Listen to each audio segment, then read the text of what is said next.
Welcome to episode 105 of Planning Phase Syndicate. Thank you all so much for joining us tonight. Tonight, our episode is going to be about the Welsh Open, Store Champs, and we are going to change our Academy 101. I can't be consistent, I swear to God.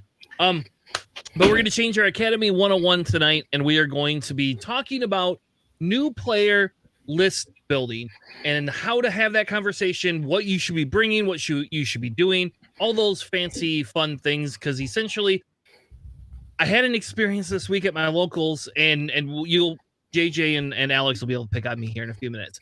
But I had an experience at my locals that made me realize that I feel this becomes a little bit more of an important segment. And for those of you who are not new players, this is a great conversation to have, though, with some of your other locals, because I feel some of the things we're going to talk about tonight are things that can translate into how you can help build your community back at home. With that being said, I want to provide a couple of quick updates for everybody. We have some Store Champs in Michigan coming up. So if you live in the Michigan, Chicago area, or even if you're from Ohio or Indiana and you want to come on up, we have a few Store Champs coming up, and by next week I'll have a graphic. I owe Corey a few things, but I will have a graphic next week to share with everybody so they can see. With Store Champs, that being said, we have two in July, one at Eternal Games on the 29th of July. On the 22nd of July, there is one in, let me see. It's in Muskegon, and I can't remember the name of the event place, but there is one in Muskegon. I can just go to my events. Click back up. Cool. It's just not what you. Anyway, there's one in Muskegon, and I'll look up the name of the place in a second. And they are offering an amazing spread of things. Griffin's Rest. There we go. See, it took me long enough. So we have one at Griffin's Rest coming up on the 22nd of July. There's also one in Lamont, Illinois on the 9th of July, and there's a possibility that I will be going to that just for the fun of it. So I could fly something crazy and insane. But we'll see. Depends kind of on my daughter's medication. Also, as a side note, next week the episode will probably be moved from Sunday. We don't know when.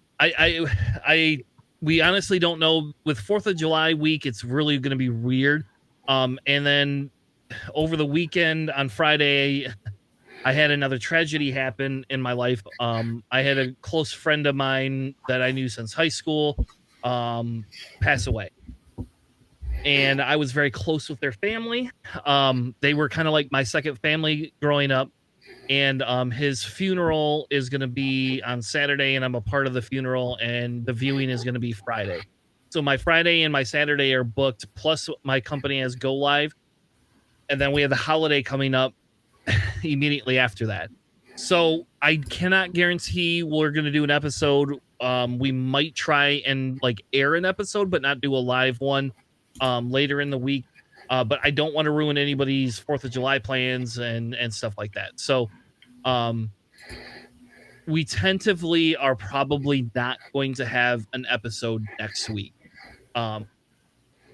Just because of everything that's going on. I have so much going on with my work. And then the funeral is kind of interjecting, so I'm going to have to work off hours to make sure I can keep up with our go live. So as of now, we're tentatively would be pushing the episode out to Thursday or something like that. So we probably will just cancel for tomorrow. With that being said, I want to dedicate this episode to my buddy Zach Chevelle. May you rest in peace. Big heart, my Iron Man. With that, let's bring in my co-host for the night. Please welcome JJ. He's got a better hat on than he normally has. How are you tonight, sir? Doing all right. Still recovering physically, doing a lot better, thankfully.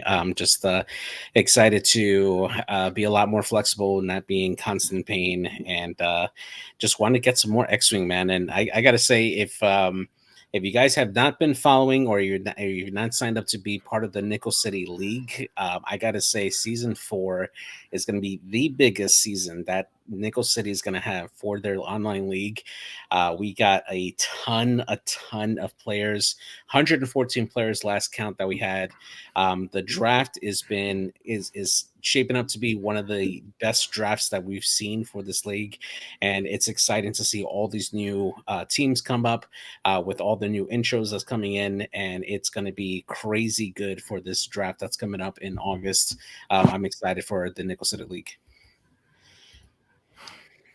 And welcome, Alex, the bench warmer. How are you tonight, sir? I'm doing well. Actually, had a wedding out in Muskegon over the past couple of days, so I'm used to this drive now because I'll probably be going to the one in a couple of weeks. Oh, at Griffin's Rest. Yeah. Makes sense. Well, cool. I actually was out in Detroit area. Like I was out in Sterling Heights on Saturday. We had tickets to go see Counting Crows and Dashboard Confessional. And I with my buddy passing, we didn't know if we were gonna go. And I'm really, really close with his brother. Like he's one of my best friends ever. And so I just said, hey, I had somebody cancel on me. You want a ticket to get your mind off shit? And you come and we get drunk. My wife will drive. You don't have to worry about it. And he lives out in Detroit anyway. So we just picked him up on the way. We had some amazing Chinese food in Novi. Like this place was like, oh my God. Like everything, I swear to God, everything was made from scratch. It was Where in primo. Novi? What's that? What restaurant out in Novi? Let me look it up for you. It was called China something, but I'll get you. Give me a second. I'll get you the name of it. And it's like I said, it's amazing. China Cafe on Novi Road. And it's like some little offshoot one. Like, and when you pull up, you just kind of think, whatever. But when we got inside and we actually sat down at the table and like they brought the food. If you've never been Alex, I'll tell you right now, it's worth every penny. It was like $25 a plate, but it was worth every penny. It is Novi, it's a little expensive out there. It is, yeah. That's the fancy part of Detroit, from my understanding, outside of Royal Oak. So, do you know how it actually got its name? No, I believe it was the number 6 spot off the trains, and they just combined the abbreviation because it was NO.VI for 6, and they just combined it into Novi. Huh. That's awesome. Crazy. That's awesome. I like that. I did not know that. I'll text my so my buddy, his wife is actually from that area. Like they live in the house she grew up in. So they bought the house from her mother. I don't know, a couple years ago. And so that's what they live there. Like, I mean, they're definitely like my buddy Matt is not from that area. He's from Greenville. So like this is it was a little bit of a shock for him price wise. And if you think Royal Oak is expensive, you should see Bloomfield. But yeah, I will never. No reason for you ever to go there. Yeah, no, thank you. Nope, no Bloomfield for me. Yeah, when I go out there, I always say, hey, do you guys need any booze? Because I'm not paying your price when you get there. Like I'm gonna pick it up in Lansing or just east of Lansing or something on my way through. I'm not spending like some of their whiskeys out there. Like okay, just Jack Daniels, for example, is like $38 sometimes, and it's like, what? Why is it like $10 more than Grand Rapids? That's just ludicrous to me. I believe, JJ, that this, just to give you perspective, that over 50% of the residents there have a net value of over $1 million. Dang, that's how expensive that place is. And it's not like they're getting like New York, like where everything's just super overpriced. It is just right on the suburb of Detroit that's just super expensive. Oh wow, man! So it's like the Schaumburg of Michigan. Yes.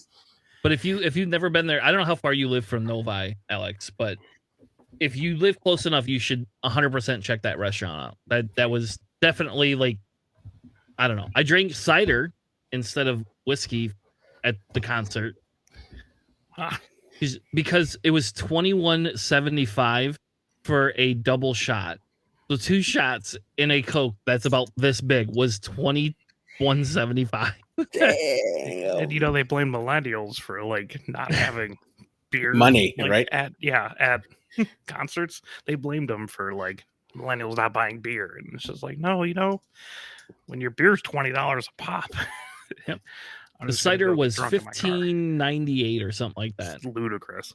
Like, but it was a tall boy, so it was like one of those tall cans. So I got 2 of them and called it a day. I was like, all right, that's that's good for me. Like, that's more than I normally would spend on booze at a concert. But it was a special occasion. We're honoring Zach's life, because that would have been a concert he would have gone with us to. So Sure.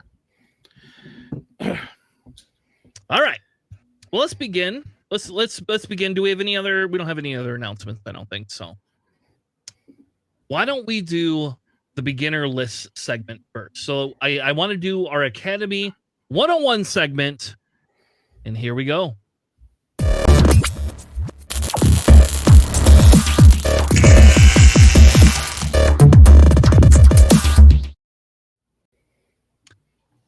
Our beginner segment, what I wanted to do is talk about beginner lists, right? And we'll call it that, I guess, tentatively. It's not really just about the list. I wanted to talk, it's kind of a 2-part type thing, right? I want to go over lists that would be good for newer players to play, but I also kind of want to go through, some of the discussion on what we can do maybe to help new players as they learn. And so I'll give a short story. I know I talk a lot, but I guess it is my podcast, so I can talk a lot. But I'll give a short story about this week. So we've had at Locals, we've had this discussion like a couple months ago. And when I'm in tournament prep mode, I play the lists I'm going to fly or do my testing at my Locals, because it's the easiest for me to get in-person play in. And that's like, for me, it's easy because there's a lot of people there that will critique me and tell me, yep, you made this move wrong or this move wrong, or hey, swap this upgrade in for what you're trying to get at. When we had new points come out, or before we had new points come out, I was just playing for fun lists. Whatever I wanted, it didn't matter. I wasn't testing anything, I was just getting the hang of playing Nantex again, because I knew that was coming down in price. So I wanted to start getting in shape for Sunfac, which I still don't feel super confident in my play. And anyway, so last week I've been kind of where you got a month and a half or a month roughly before the next store champ. I have a couple of lists that I've flown at each of them. I don't feel I need a ton of practice per se to fly them. It's just going to be day of decisions. And it is a store champ, so I don't have to be super serious. It's not like I'm going to Worlds. So I decided, why not fly another faction, something I would enjoy flying that's different. So JJ threw a few lists, Crispy threw a few lists at me, and then I kind of tweaked them and just made them my own. But I played FO because that's what I had in my kit, because I cannot find my resistance stuff. So I have a bad feeling my resistance is at somebody's house, and they need to tell me. Probably at my brother's house. But I couldn't find all my resistance stuff to play resistance, which is what JJ and I actually had talked about playing. But I couldn't find it. So I had like I was like, I got FO packed. I can do this. I'm all ready to go. So I threw a list on the table with Whirlwind and Kylo and Midnight and a couple other ships. So it was like a 5-ship list, and Malorus and someone else. And so I was like, oh, this I've never played this before. I've flown these ships, but I've never actually played it. I figured I wouldn't be that good at it. But the list was a little bit too easy to fly, and then I had a little bit too much ease in both the games I played. And one of the players was newer, and then I kind of felt bad because, like, I toasted his list. Like I think he scored 4 points or 6 points. He scored 6 points because he killed one of my ships at the end. But like, I felt really bad because then it was like, man, I just spent all this time. I spent all this time on podcasts talking about how do we help newer players, and I felt I did not help him very well in his journey. Now, in fairness, we were talking through maneuvers. So the one maneuver we didn't take back, and we talked about it later. We probably should have just had him replay it back. But he had one maneuver where he flew his Ember towards like 3 ships in my list. Oh, I had quick draw. There you go, Alex. That was the other ship. And so he had Ember, and Ember like took a couple of range 3 shots. Didn't matter. They no damage taken. But then they they weren't able to barrel roll there at the beginning of their turn, and I came in with Whirlwind and blocked it. Now, in fairness, I didn't know they were going to barrel roll, but then they did a 5 straight onto an obstacle, and then just was like, "No, I made a mistake. Let's just leave it." Well, Ember was gone that turn. There's no more Ember, so Ember was 100% gone.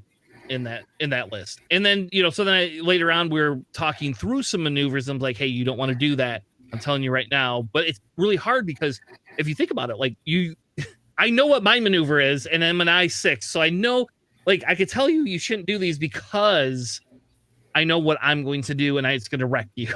Like, so what I wanted to do tonight is have a little bit of a discussion around how do we focus on new players and helping them. And then I also wanted to talk about lists because I probably shouldn't have flown that list. I figured I'd never flown it before. It couldn't be that good. But it was pretty good in the long run. Comparatively, I would have been better off flying Kylo and my 3 B8s, which I'm going to do one of these days because I can almost guarantee that's not good because they're all going to be unnamed B8s except for Ember. So there's no way that's a good one. What's that? If they're the named BAs, I wouldn't have confidence in that list. But also rough for your opponent to play a BA. That's kind of like a no.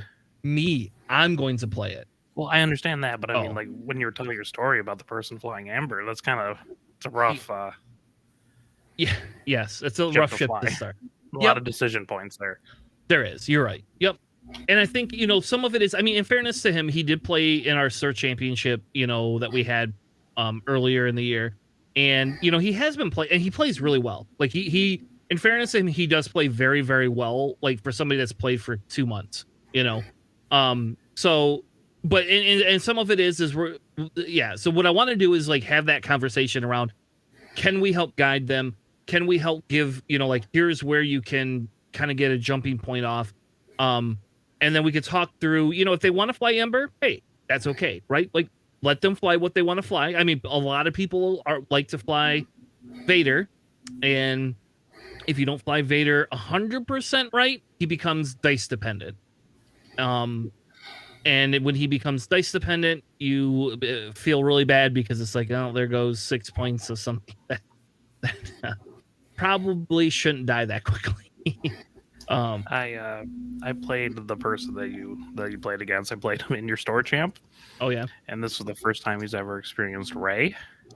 Oh, and I'm like, first thing I said is, well, I'm sorry, but also here's a bunch of stuff that I'm going to do, and there's really not much you can do about it.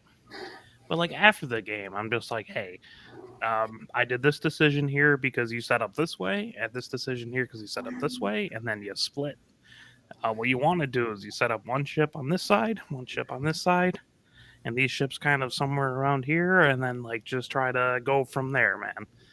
And he tried that, I think, in the next couple of games, and he said it was working out better for him. So, yeah. And just a little bit of a side tangent on that. If you guys, for our listeners here, if you guys ever get a chance to check out Crispy's Twitch channel, which is Viper Squadron, he actually had a very great conversation about turn 0 and how to like set up your placements for like your squads and stuff. Check it out. It's on Twitch. It is a really great conversation about how to set up your list according to what your opponent is bringing, according to what you're bringing, and obstacle placements as well. It is a really, really good thing to watch if you're a newer player trying to learn how to properly start up the game. Fair enough. All right, so I threw a few talking points in here, but you fellas are welcome to add more if you would like. But these are kind of our goal for the series, right? Is to help provide some lists that can introduce new players, to play, introduce new players to the game, and will allow you to play similar type lists to help them get the hang of the game, as well as help navigate triggers and scenarios. So the idea behind the lists are we don't have... So if you see these lists and you're like, man, these lists suck, whatever. Like, I don't care. Like, this is not about you. This is about helping people for the game. And the idea here, and this is the big thing, is when you run or give this list to your locals, the idea becomes is that you do not run an OP list against it. Because then it doesn't matter what you give them. They're never going to get 80% of any of the triggers off, and they're just going to be wiped out. So the goal is to also talk about what can we do?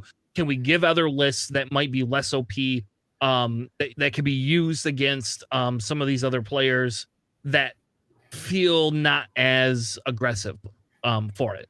So, for example, if we ran 5 T70s against a 5 T70 list, which I don't know anybody that owns 10 T70s, but if you do, more power to you. Corey probably does. And Corey does. But anyway, if you did, you could run all the subpar ones and they could run all the amazing ones, or you could run all the generics. And the reason I wanted to redo this is because I think we did this originally before the 2.5 scenario came out. And we had talked about, like, you could run, we used to be able to run 4 T65s with proton torpedoes and something else. And that was it. That fit as a 200-point list. It was easy to fly. All the ships had the same things. But now we live in New World meta, right? Like we live in 2.5 world, and you can't. It's not just a dogfight game. So I have 3 categories. The first thing is what to focus on when helping new players. So JJ, what comes to mind in your world that when you think about what do I want to help focus on for new players? For me, I think I want to focus on the basics, and I had a similar interaction with 2 new players that came into our local. There were a couple that had just bought.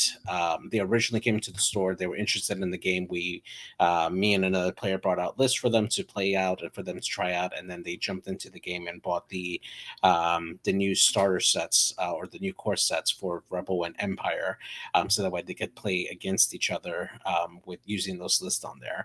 And I think that the most important part there is for them to at least focus on the portion of the game that is setting dials and getting used to the distances for each one of those ships.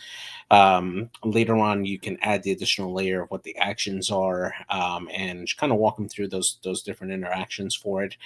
But just having them get the feel for how far a 4 straight is, or what a 3 bank can do, or what a Talon roll would look like, and getting used to those ideas so that way they can start mentally preparing in their mind strategies based on the movement of where their ships are going to be. And the other nuance of it too is also factoring initiatives as well. When you have a higher initiative ship that's going to move before a lower initiative ships, and just trying to predict where that ship is going to go and setting your dial accordingly. Having multiple ships of the same type definitely helps that. So that way you become a lot more familiar with what those ships can do, and that uniformity definitely does help a new player come in and really grasp the ship, because that's just one less mental check that they have to make in their mind for understanding how to fly their list, right? Alex, how about you? When I was teaching people how to play this game, it wasn't 2.5 at the time, so scenarios are out. But I always start with here's a couple X-wings and a B-wing and an A-wing. I'm just they all fly differently. But you can kind of see the whole shtick, right? Like a B-wing is slow, A-wing is super fast. Try to work that through yourself. By the way, the 3 bank always puts you farther than you want. A 3 hard, it doesn't go anywhere near you think it would go. I don't know why those 2 maneuvers for me are just not even, they don't make sense. But I always did limited kind of upgrades, or upgrades that are here's Predator, right? Here's your normal attack. Also, by the way, if you do it really well, you get a reroll for putting me directly dead center of your ship. So I always try to here's very simple, straightforward upgrades. I try not to have a lot of different kind of crazy triggers, which kills me on the inside, because that's what all my lists are, just crazy triggers. So it's just just point and shoot, man. figure it out. Red maneuver's bad, blue maneuver's good. I actually don't even do like medium and large bases until a little bit later, just because it's tough getting a grasp on general movement on a normal ship base, let alone something that's bigger. All right. So on my side, a lot of it was don't introduce too many new tactics at once, right? Like, do not give them a million different tactics, right? So Kylo's going to fly differently than an FO.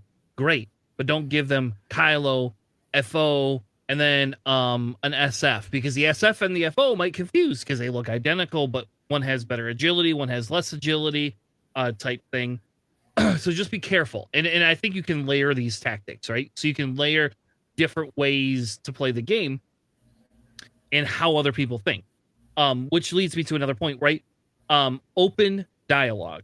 That is, to me, the number one thing. And I will say this is probably the hardest thing for me because I like to win. So if you didn't know, I like to win. So I have a harder time sometimes not playing to win, and you get in that mindset. But when we're teaching new people, the idea is having that open dialogue and saying, okay, here, I could be doing this, this, and this. These are the three things I would do.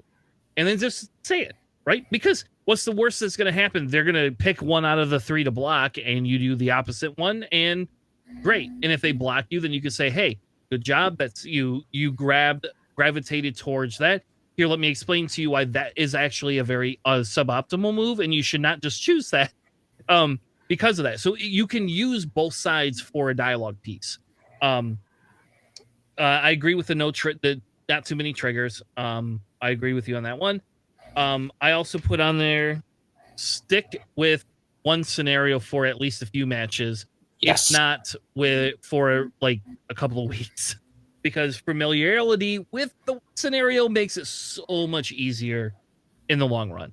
And I think when we went to that 2.5, we all were like binging because JJ and I were going to Adepticon, right? Mm-hmm. And when did they drop scenarios on us before? It was probably like a month and a half before, I think.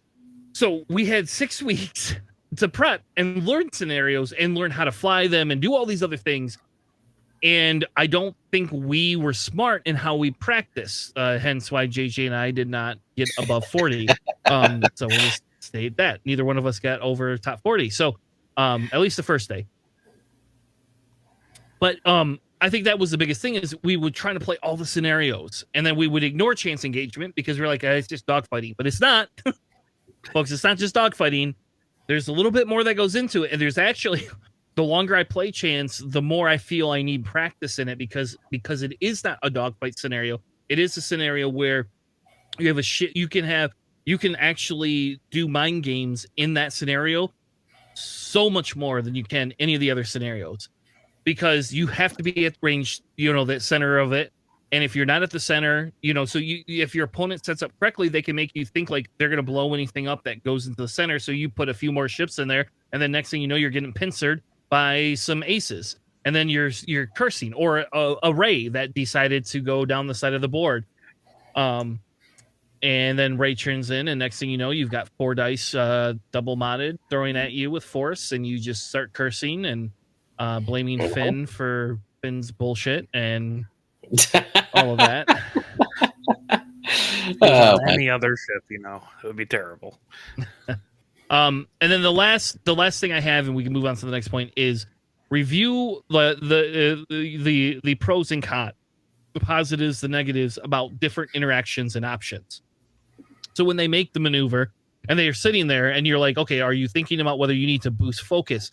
Do you know next turn you're going to have to do a blue maneuver? What does your dial have on it?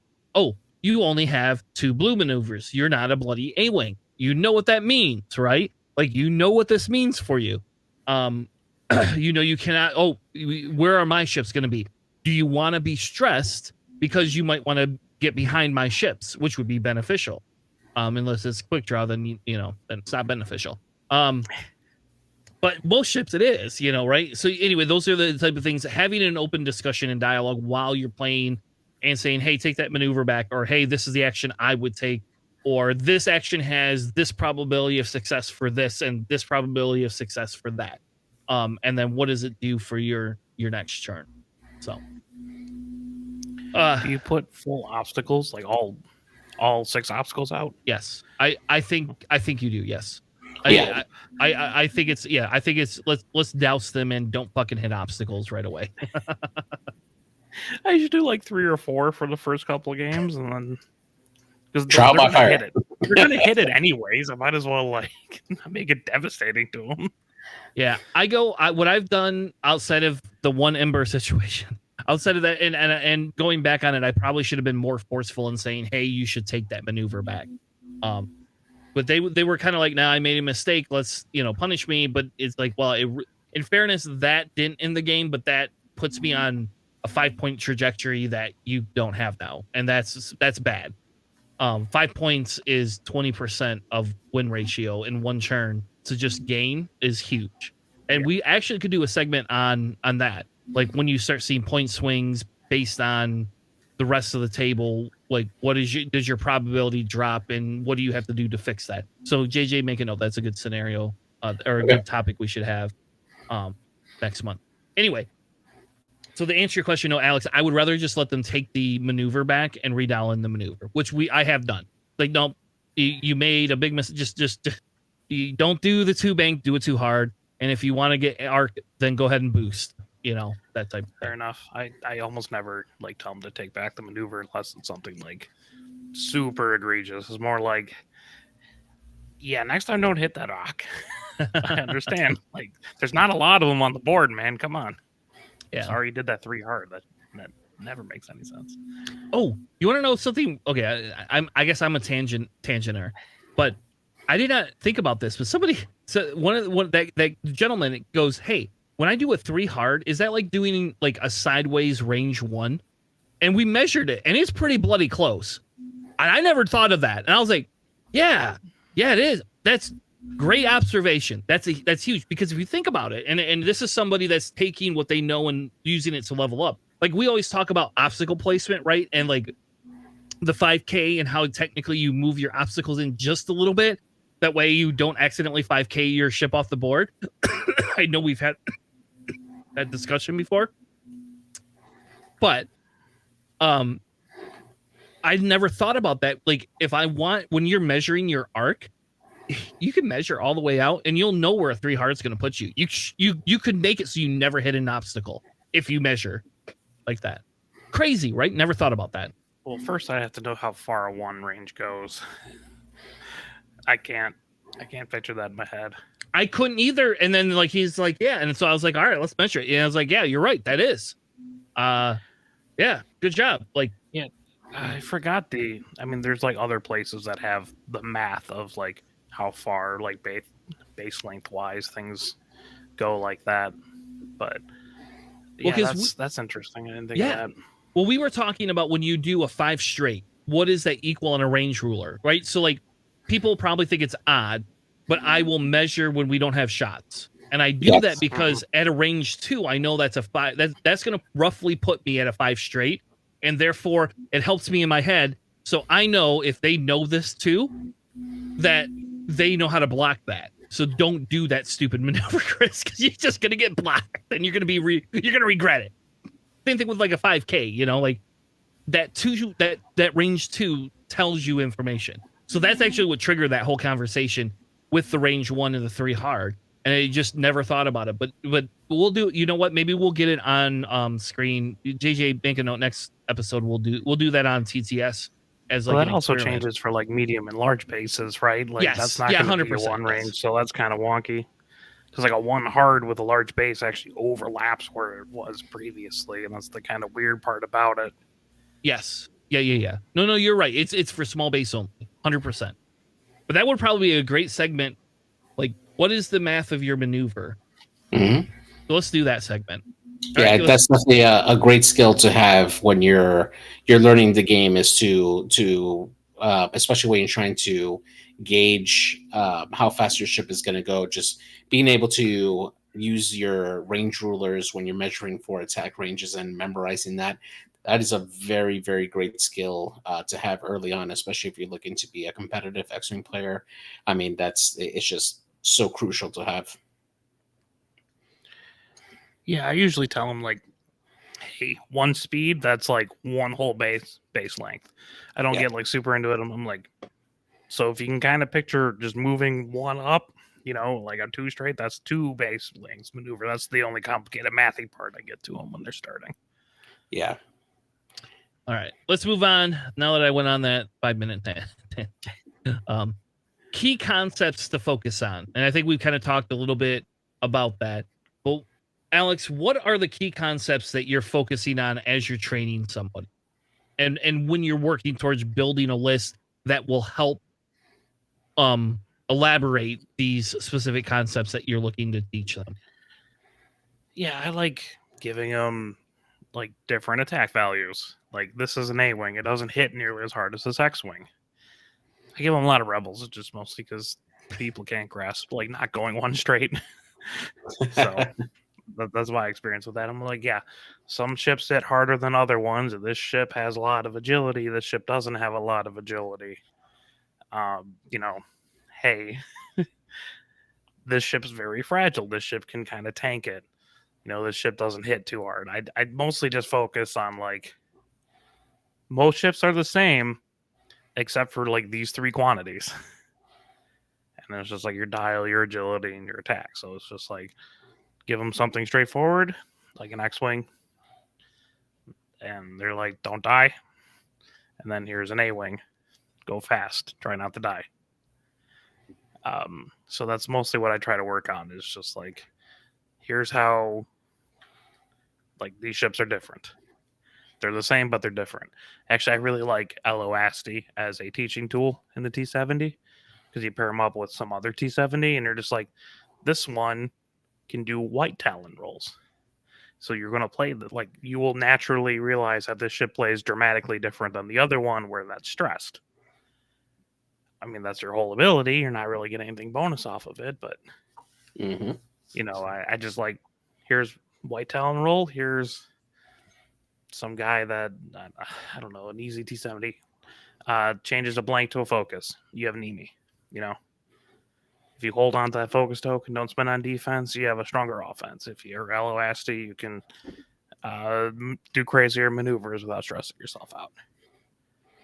I like just kind of showing them a little bit of differences without going crazy. Without going ham.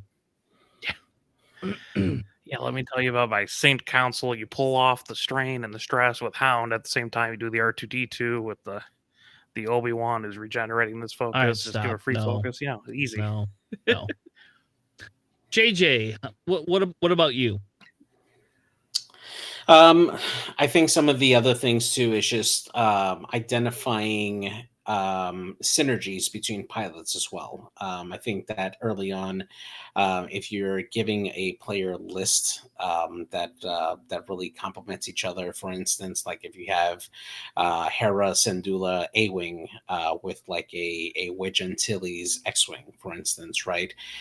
Being able to help them identify, hey, you could potentially get a really good double modded shot for Wedge, who's shooting a potentially 3 to 4 die shot against the lower initiative ship, and he gets that bonus in reducing their defense, and you have a better quality shot by sacrificing Hera's focus in the event that he has focus results to go along with like Wedge's target lock, or vice versa if he has a focus and she has a target lock, and helping them identify, it is better for them to get a very good quality shot with a ship that can help push damage than try to split or not use the ability and have a probably low percentage with Hera shooting just 2 to 3 red dice with just focus and Wedge with just the target lock, right?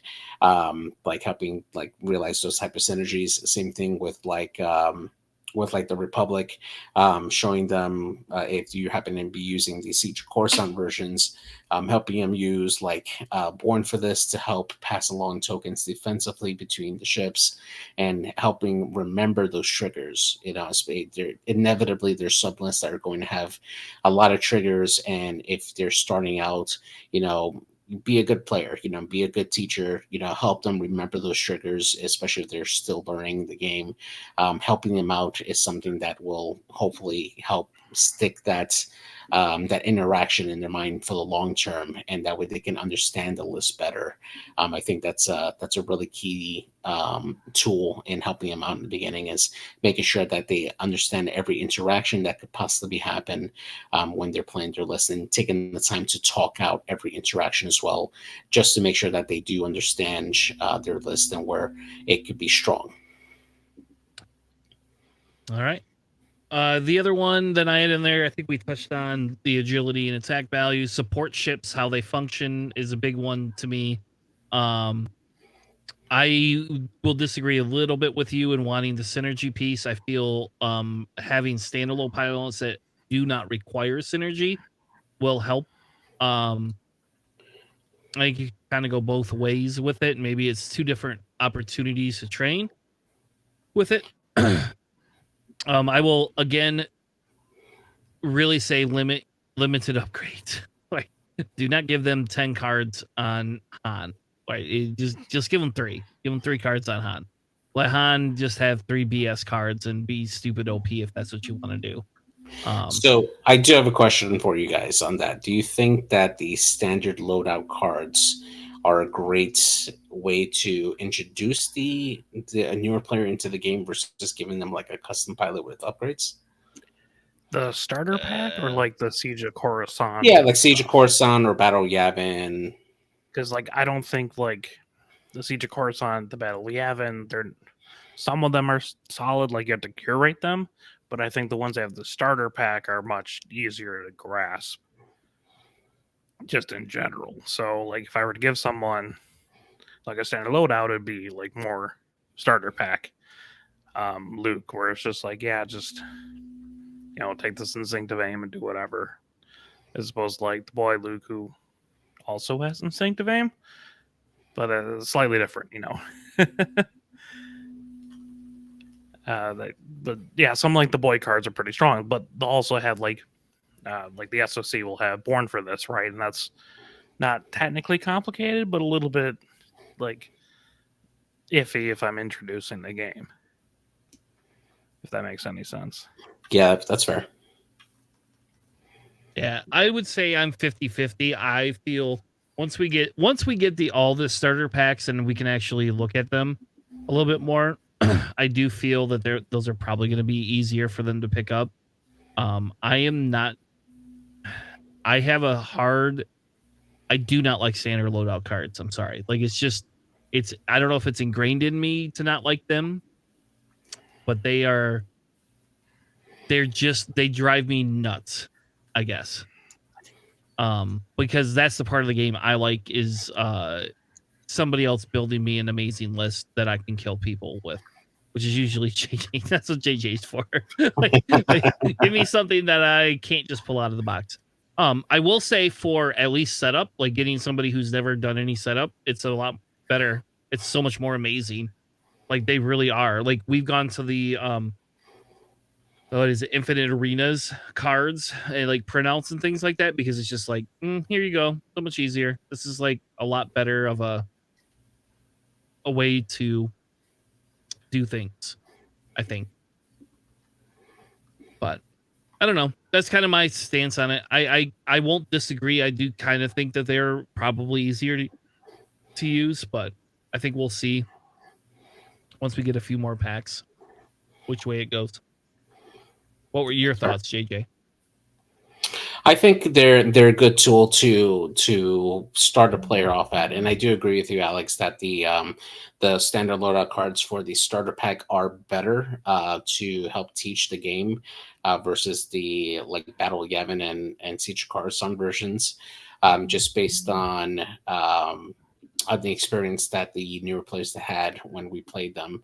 The first time that we made a list for them, it was a list that contained four X-wings and I believe an A-wing from the Siege of Coruscant. I'm sorry, from Battle of Yavin, and they had a tougher time grasping that and all the interactions. But when they started playing with the Rebel core set, it felt like they responded a lot better to that versus the other ones because I think there's just less things to remember and remember for like triggers and stuff. Yeah, for like Luke specifically, right? Like, boy, Luke has. I mean, starter pack Luke is just like instinctive aim, R2D2 proton torpedoes, super Yeah. thematic, same ability. And then if you go to like the Battle of Yavin, it still has R2D2 and instinctive aim and proton torpedoes, but it also has hope and attack speed. And that's just like, well, you're tacking on a couple more things that are Yeah. better for competitive play necessarily instead of just like, just normal competing. Yeah. Normal playing with the starter pack. Fair enough. The last thing I want to touch on, and then let's get into some lists, are pitfalls to avoid for veteran players. So I'll kick this one off. The three I had is play the lists that you recommend for new players. Do not play OP lists against them. Play those lists or subpar lists that are even more subpar. There's a possibility I may be putting Dooku and Maul on the table tomorrow, which I own 2 Sith Infiltrators, so I remember when Double Sith Infiltrator was super dominant. yeah. I mean, it sounds like fun, right? Because you can run them. So what's that? 7 and 6 is 13, and I can run Aurora. Oh my god. There you go. Ugh. It might be good. I don't know. Maul's dirty though. I'll just tell you right now, Maul's dirty. To play against somebody else.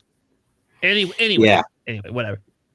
So play non-competitive lists, play something for them. Try to remember to make the game try not to make the game feel super competitive. I will 100% say that is a fault of my own. I sometimes get ultra competitive and have a hard time backing away from that piece of it. So, and the last one that I kind of like think of is allow players to take maneuvers back when they are not optimal and will ruin the whole game. Now that doesn't mean every time somebody does a 2 bank and they should have done a 3, don't let them take that back. But when they do a 3 hard onto a rock and a 2 hard would have cleared the rock, explain why this is bad. Let them take the maneuver back and, especially at the beginning, and explain to them why. Because the probability is if they were doing a 3 hard, the 2 hard's not going to get them the ideal positioning anyway. And then that's like the follow-up conversation saying, hey, that's why you should have done the 1 bank and then a boost into a focus or something like that. And it gives you an opportunity to have a conversation together. So like, again, in my example for last week, when they 5 straighted onto an obstacle, I should have just been like, do the 2 straight, do a barrel roll and a boost or something crazy different, or take an evade with Enver for Christ's sake. Or, like, I'm not going to let you take it back and do like a 3 bank to block everybody. But, like you could take the 2 straight and then try to get out of dodge or get like into range 3 of shots. You don't need to take a cluster missile Malorus into you. That's fine. Because Malorus, yeah, when Malorus rolls 3 dice and then spends the target lock to re-roll and then gets, all focuses, it feels bad. Alex, what about you? Pitfalls to avoid.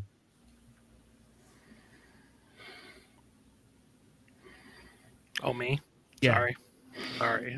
No, the other Alex, the one that has I the didn't hear bigger you say beard than you. Alex, okay? I'm sorry. I was confused. The bigger beard guy on the other screen. Pitfalls. I mean, there's not a lot of don't be a dick.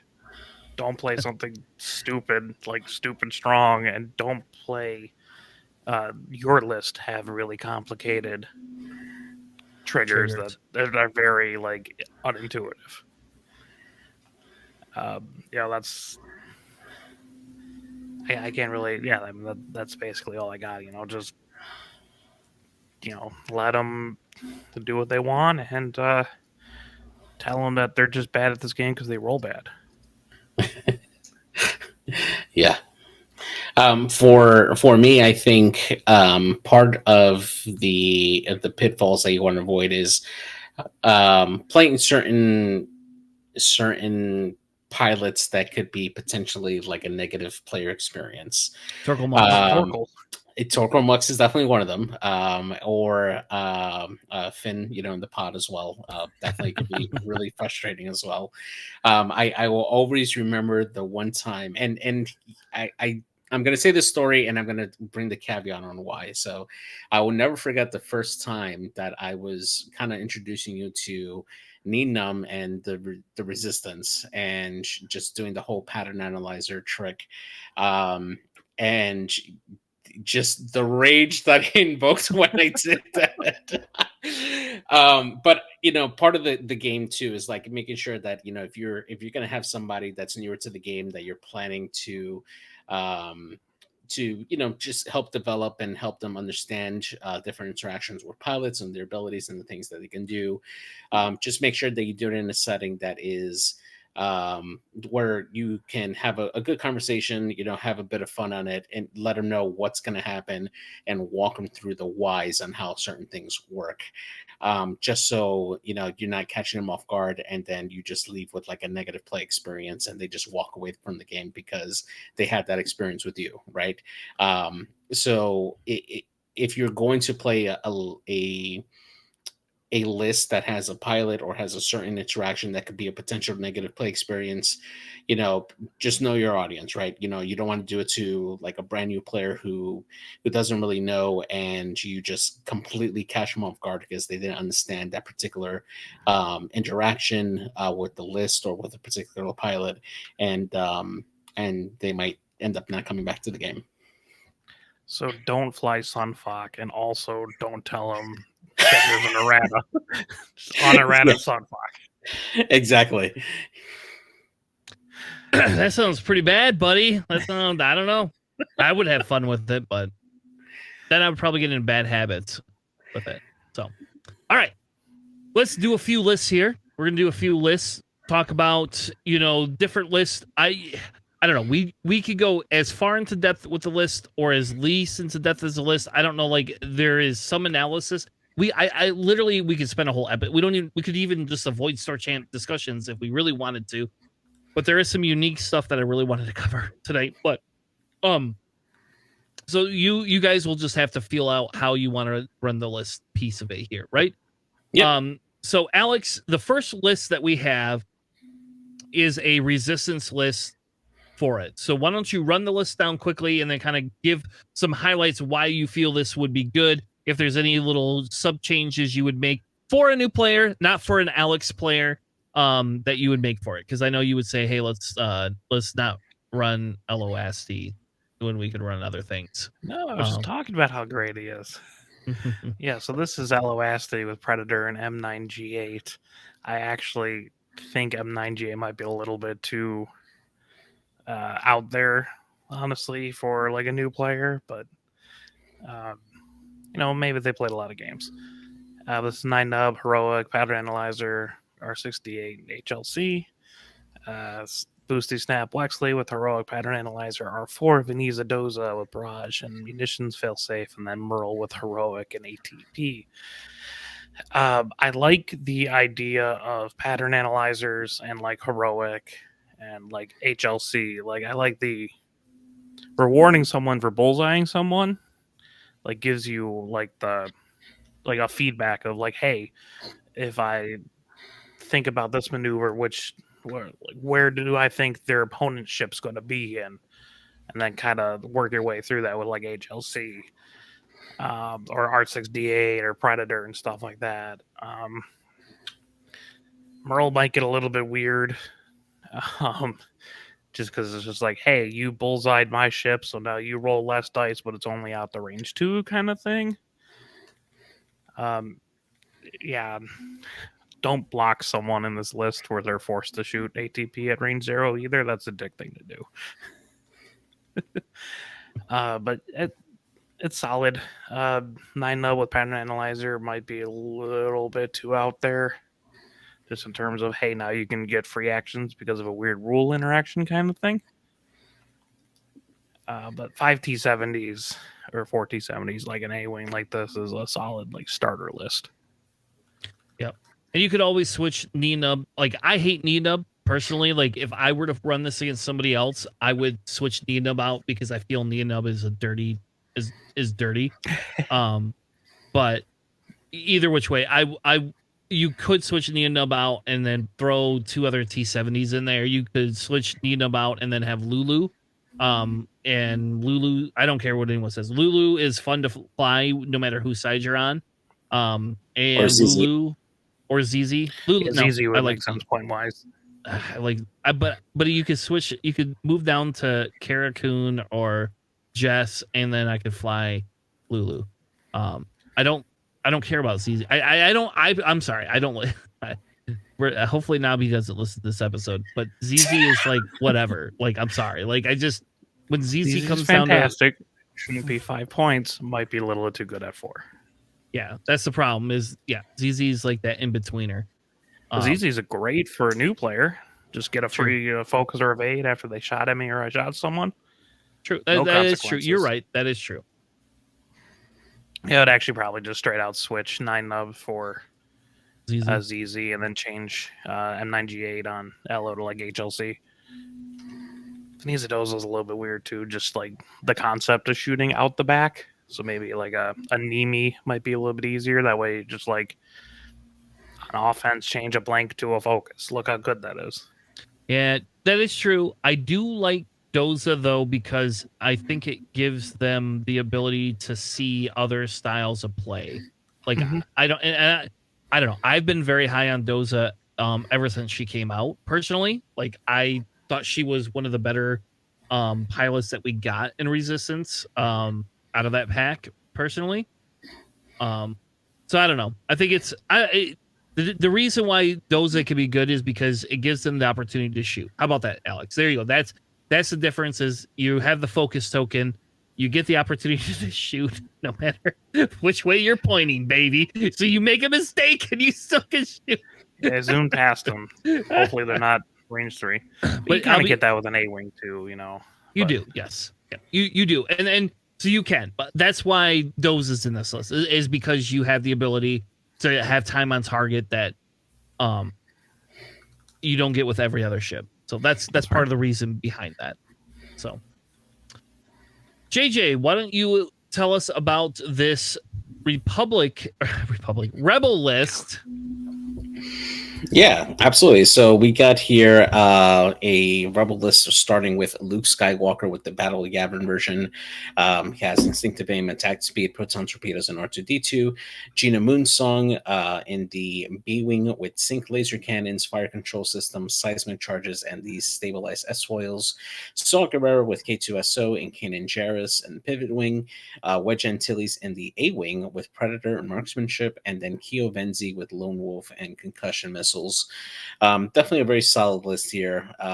The inclusion of Saw Gerrera here, just being able to provide that extra calculate token to another ship that might need that, either most likely Wedge or Keo, that can shed the stress easy with their dials, really helps here. Also, being having access to Kanan Jarrus to remove that stress as well. If you give it to like Gina or Luke that need to do like a white maneuver, can be very helpful as well.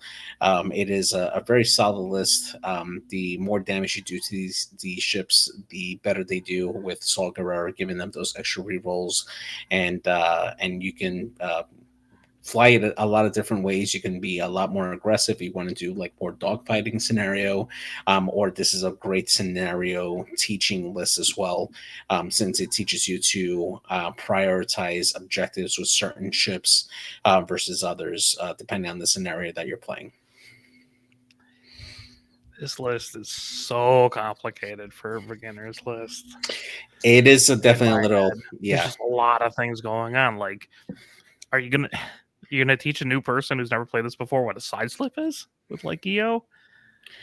I think for me, That's- it's more No, the it's the free portion. force.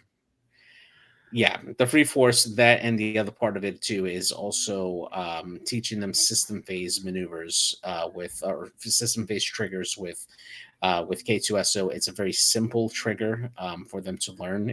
You're basically assigning a stress and a token to them, and it's having them keep that in mind as well for and what maneuver that particular ship may want to do. And it's introducing them to that concept without having to really worry about repositioning as much during the system phase with like system of controls or vector cannons, for instance.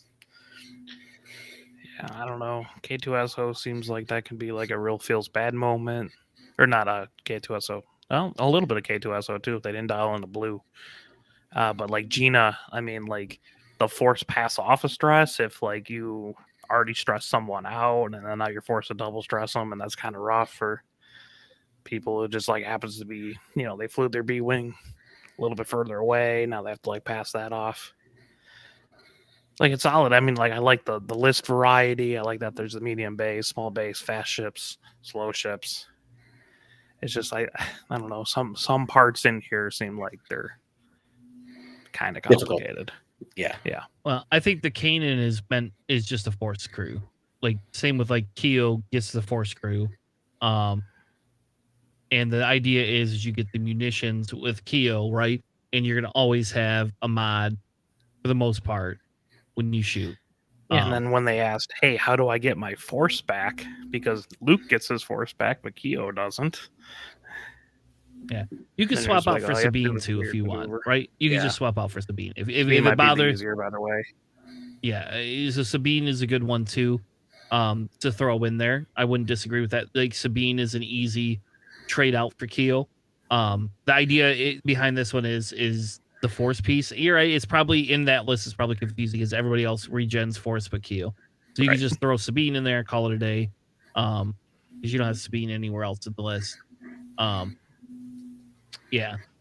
You could also swap out the seismic charges too. I think the seismic charges are okay. They're probably never going to use them, personally. But say like the sync laser cannon is great because you.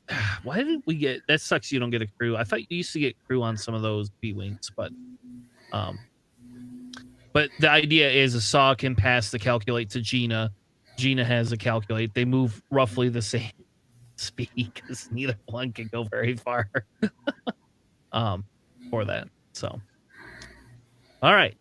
Next list we have is a TIE Defender list. Alex, what is this list? You put a Defender without maneuver in the list? Explain, my It's friend. very easy. Okay. So actually, this list you can just play with just the Empire starter pack and like a TIE Defender pack. So I figured if you give them a list and they're like, "Oh, that's really cool," what do I do to fly this? I'll just be like, "Buy these two things," and then you're done. So I put the starter pack Vader. He's iconic. Pretty simple things to grasp, right? Just spend a force, get another action. Night Beast is very easy to play. Do a blue maneuver, you get a focus evade. I might actually switch out Jonas for something like Iden. That way you have only like 3 different stylish ships to look at. But TIE Defenders are very easy to play and they're very forgiving. Like you just do a fast maneuver, you get the free evade. You do a 4K, you're probably outmaneuvering people. Kind of shows them how if you're behind people, it's a lot better, especially now they're losing dice. It's very easy to do with the white 4K. And then, you got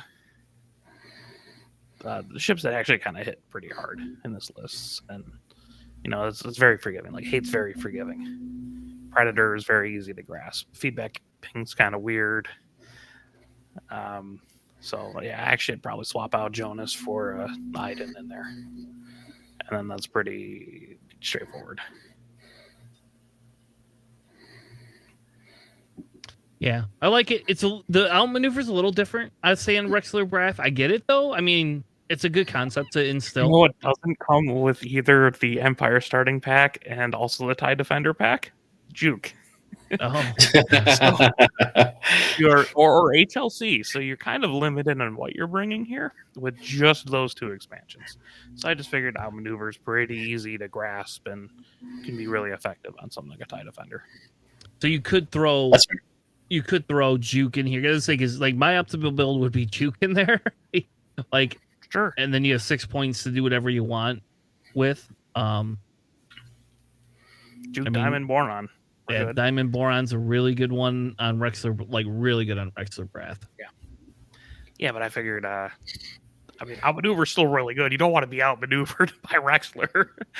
No, nobody It's does. just not Nobody like, wants to be outmaneuvered by a TIE Defender. Not Thank just God Vader can't take that.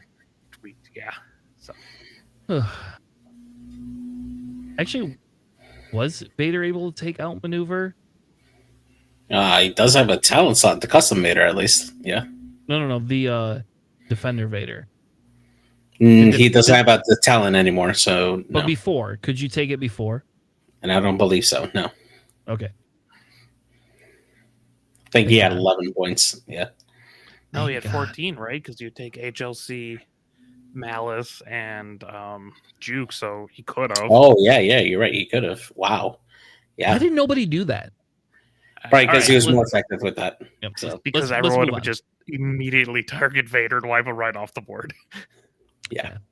All right, next one is the Scum list. This one has Boba Fett with Perceptor Pilot, Blazer Bomb, VTG, Gamut and the Hawk with Cutthroat and Protectorate Gleb, Lee Mackay with Concussion Missiles and ARB-4B11, and then I have no idea what Padrick's special is. So you have to tell me what Padrick's special is, but he's got Ion Cannon and Thermals.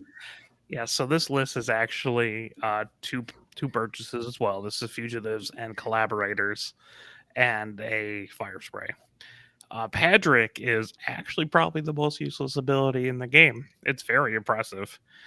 After a friendly device that you have locked detonates, each enemy ship at range 0 to 1 of that device gains 1 strain token. Literally useless. You have to lock your own bomb, and they have to be hit by it for it to give them a strain token. Mostly because there's not really any other 4-point Y-Wings. That's not like a generic, and those are terrible. But yeah, this is, Boba Fett, very straightforward, easy to play. You just get 2 focuses, you shoot out the back, you have a bomb. And like it's a mine too, so it's not like you have to worry too much about it. But I figured you get that with the thermal detonators. I guess you can try to teach them the difference between mines and bombs. And then it's just, Gamut holds things. You can coordinate people. Lima does things. It's just target locks and shoots a missile. It's not like super fine tuned. It's not like a meta defining list there, but it's easy enough, I think, to grasp that it wouldn't be super overwhelming to play. Yeah. I'm actually surprised that that Fearless doesn't come in the Fire Spray pack. But yeah, I This definitely is a little bit annoying. Yeah, I know exactly. Like, there's so many things so many good upgrades for Scum that are in other packs that just really prevent you from having a really good synergy. But yeah, I was gonna say I really do like this list here. I think that this is a really good way to really get a good feel with both a medium base and 3 smaller bases. This is definitely not a very competitive list, but I think it's pretty straightforward between Lima and Padrick, and then Gamut Key just being able to just be that coordinating piece to make the others better there. But if the Y-Wings die, it's not like the newer players out of the game, right? You still have a winning chance here with Boba, and they can do a lot of work with Boba in this list. Yeah, like Boba's never gonna die, not easily. Like, even if you're new at that, all you have to be is buy other people, and you got 2 focuses. So even if you like bump people, you still get full bombs. Like, it's not a. I like Boba Fett, and he's iconic, right? I try to do that with like Vader and Boba, like Luke, and all that kind of stuff. Just be like, hey, people you recognize. Yeah. But I also thought Mando might be a little bit too weird to put into a list. So I won't thought go about with it. Yeah, I definitely have thought about like doing an intro list with Mando, but it just doesn't. It feels like it needs a lot more moving pieces in order for it to be like a good ship for a player to really grasp and feel like it's a good teaching tool. Yeah, you can just straight joust the other list with Boba Fett and like have okay results. You can't do that Yeah. with pretty much any other ship. So Yeah, exactly. Yeah. The next list is a CIS list that I put together. Again, the idea behind this list is to give you kind of a variety of bases and maneuvers to play with. So this is not going to be the first list you throw on the table for them.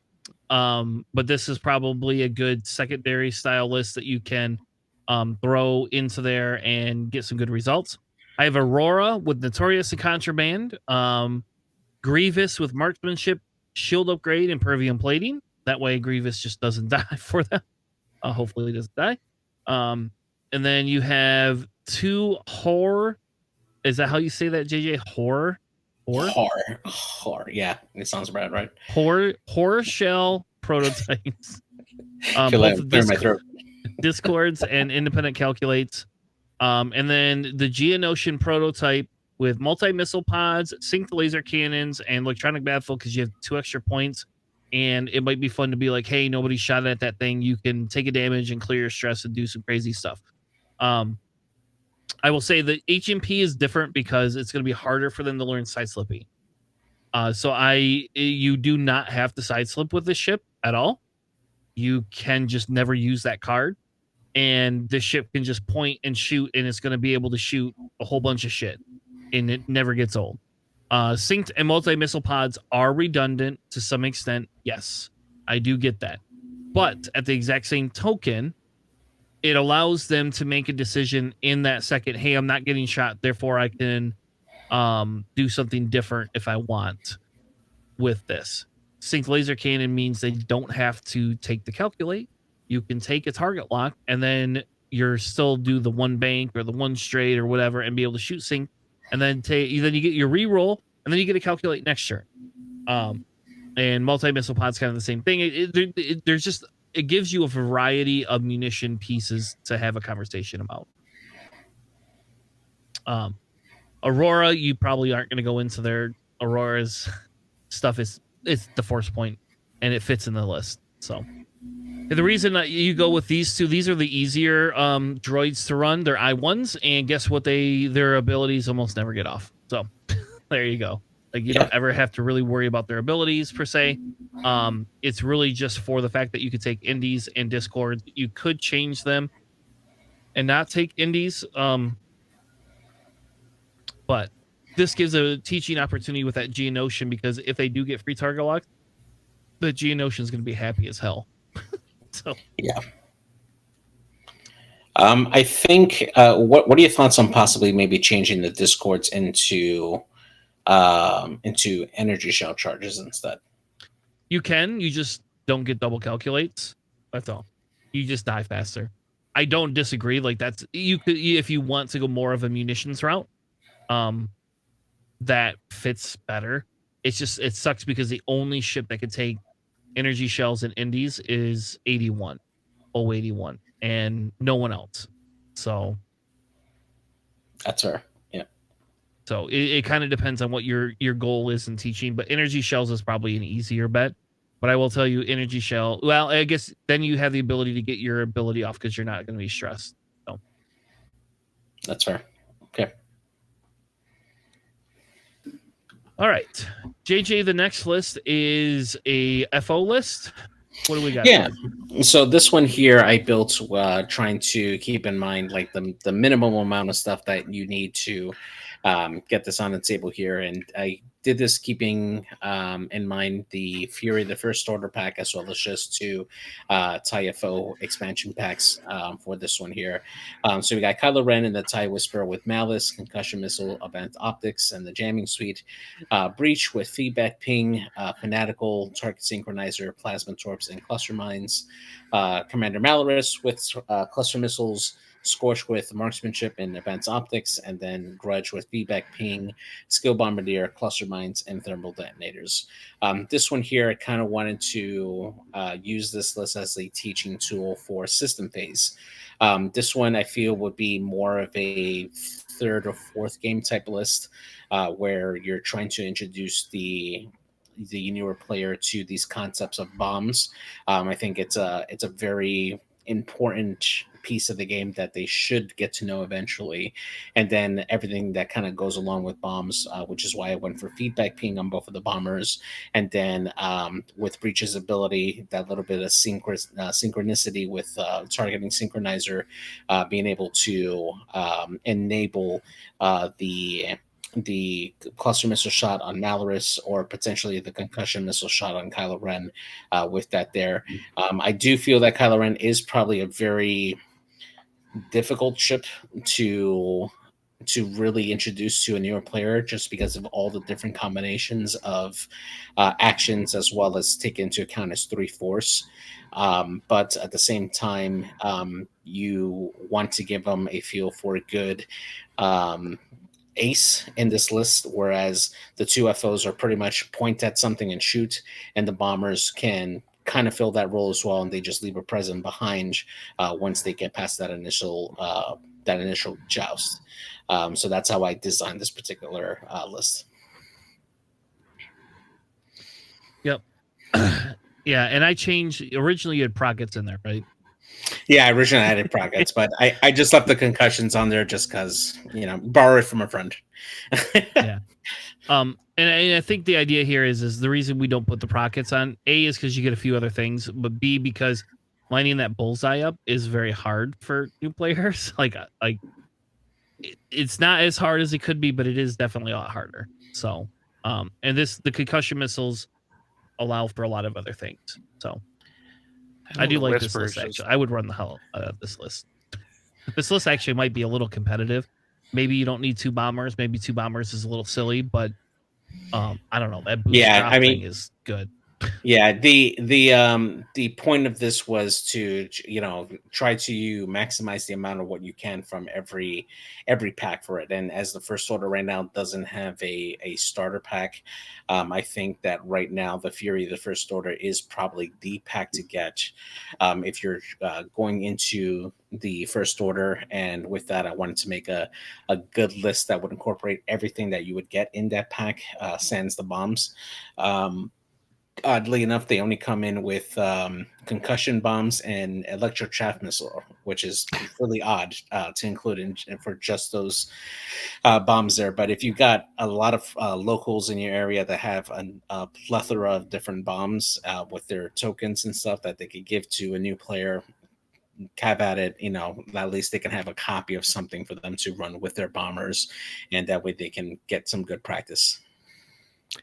Yeah, it just kind of sucks because the Whisper might be the hardest ship for a new person to grasp. I agree. I definitely agree. Yeah, it's definitely. I was a little hesitant at first, but at the same time, I'm like, First Order doesn't have a big pack, right? Other than exactly. First Order, those are complicated ships.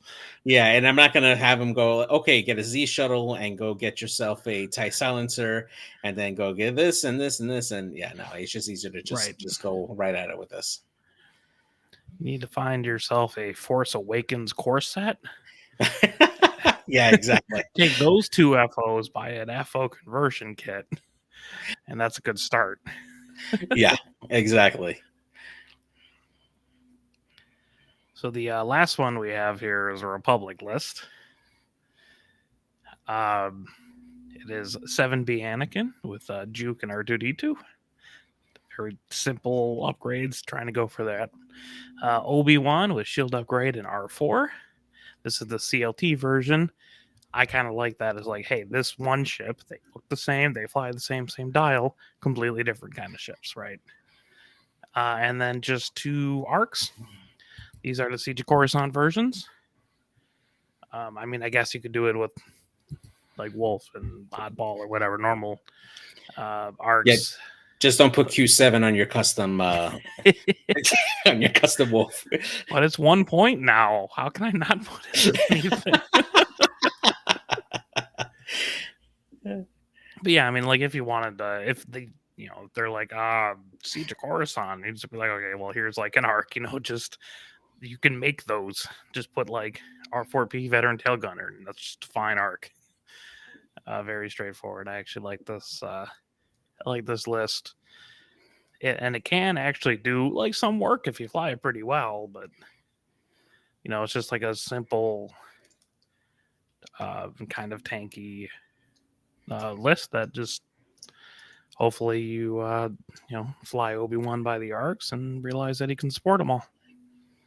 Yeah, and it's thematic, and people like that. It is definitely very thematic. Well, all right. Well, that was our segment on new player lists. If you would like, we can keep doing this. I guess if anybody messages us and wants us to do more of them, we'll happily throw more of them together. That was kind of our first pass at it. So now what I want to do is let's move into some store championships, but mainly the main thing that we're going to cover is the regional championship that what happened at the Welsh Open in the UK. Now, I'm going to preface this, and I'm going to say we're going to change our style up a little bit. Normally, we're covering top 2 lists, top 4 lists, top 8 lists. We're not doing that anymore. If it is a regional, we'll cover the top 2 lists, and then every other list we cover will be something that had a decent record. So if it's a 5 churn list or 5 churn tournament, it'll be 3-2. If it's a 4 churn, it'll be 3-1s. And we'll cover 1 or 2 lists, depending on how big the tournament is, of things that are unique that we have not seen that have had success. And I say that because we've spent, almost 4 weeks now going through lists, and they're starting to be very similar. And until somebody discovers a new thing, right, they're always the same type of list. So I thought it would be fun. For Store Champs, we're going to cover 1 fun list and the top list, and that's it. No more. Otherwise, we'll spend 20 hours having each of these discussions. And then for regionals, we'll kind of play it by ear. For the Welsh Open, we're only covering the top 2 lists, and then all the other lists are things that were 3-2 or above that I felt were fun lists. The guys did not know about this before we went live, so they're all Tanner pick lists versus anybody else's pick list. So they're gonna have to pretend to like the list as for fun lists if they don't like them. But going forward in the future, that's kind of how we're gonna run with it. So as we cover Store Champs in the future, the guys will have opportunities to submit the list they like more. So let's get into the Welsh Open. JJ, tell us about Faction Breakdown. Yeah, I was actually just reading this now, and I'm actually really, really surprised. So the biggest distribution here that we see, the biggest chunk of the pie here is the Rebels making a very strong showing here in the Welsh Open with 18 lists coming. 16 lists coming in, being played here, and very sadly, Scum and Villainy only having a single list coming in there. However, what's really strong that I like here is equal representation between the Republic, Empire, First Order, and I feel like those are 3 very, very strong factions, and they're only 1 behind the Resistance, which came up with 7. It's really nice to see that equal distribution between those factions, where you get a good mix of all of it, and you're not seeing one faction just completely dominate across the board, with the exception here being the Rebel Alliance for this particular event here. I'm just really glad to see more Rebel representation, especially since they were in a bit of a decline right before Worlds, and now we're seeing them come back. Fair enough. When we look at faction performance, you could see CIS did better than expected, followed by Resistance, which I think will be an interesting conversation because I think we're going to have to hear some shit from Alex on this one. And then Rebels kind of came out around the 50% mark, as well as Empire. So the telling thing is CIS and Resistance did better than we expected. And it's going to be a conversation about, are we not getting FO lists? We all kind of thought FO was higher up on the list, except for Alex. And and the question now becomes is why. So in fairness, FO, Empire, and Rebel all did very close to that 50-60% ratio. So that means most of them are closer to the thing than other people are. And sorry. And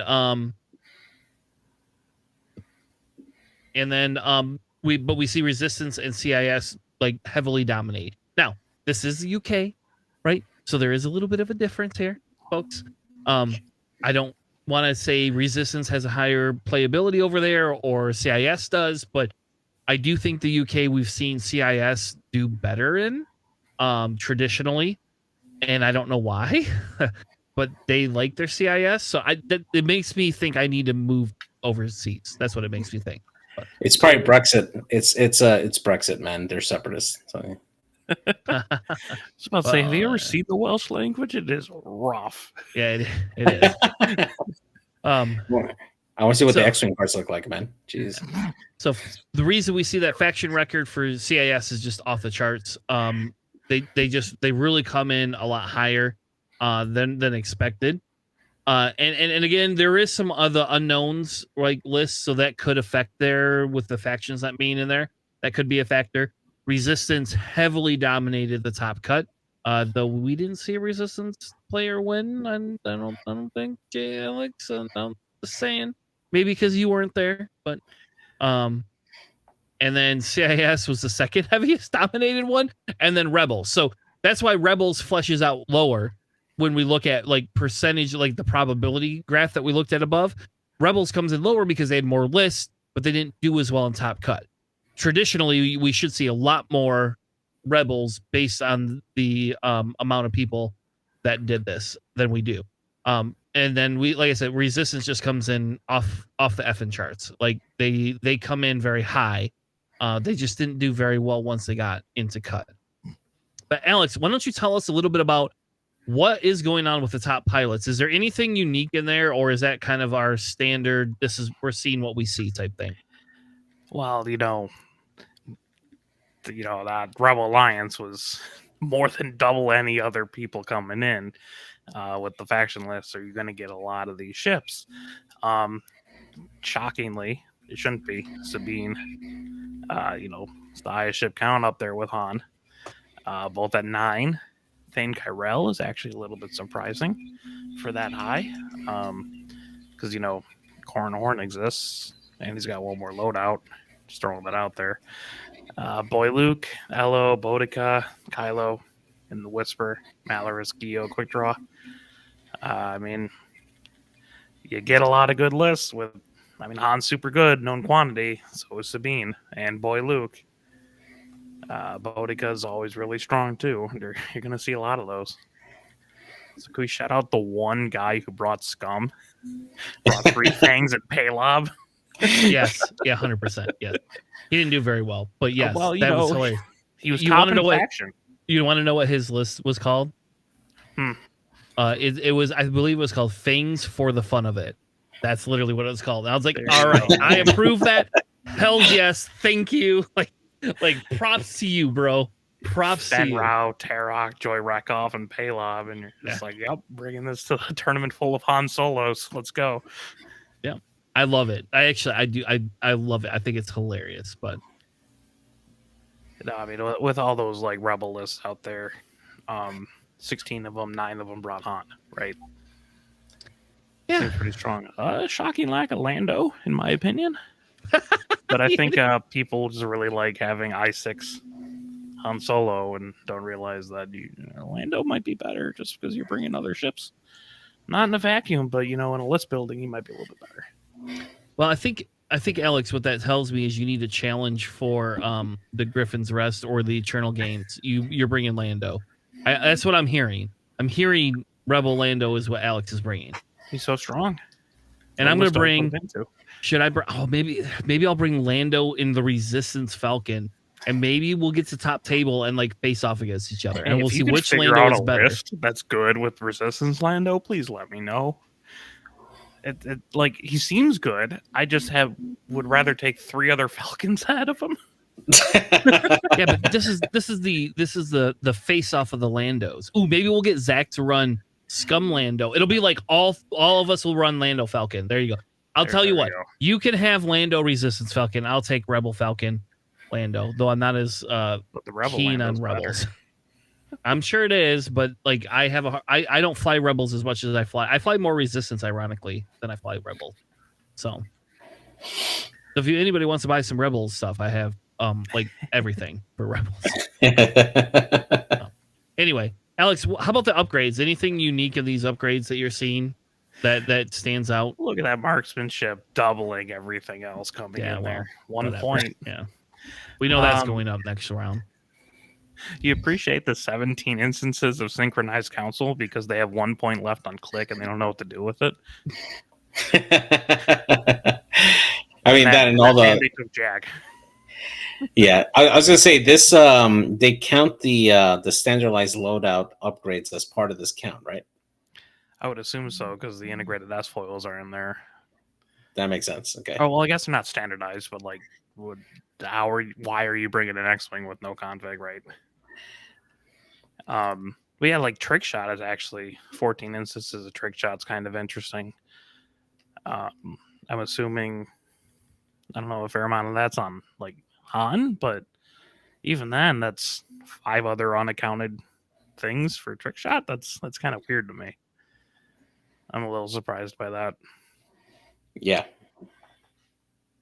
Like that's not a throw. That's 4 points. That's not like I had nothing else in my list, so I'm going to put in marksmanship. That's like I deliberately put a trick shot on my list. Yeah, trick shot over elusive, over predator, over also over lone wolf. Yeah, I don't know. So here's kind of our top players. We have John BL, Dom Flanagan.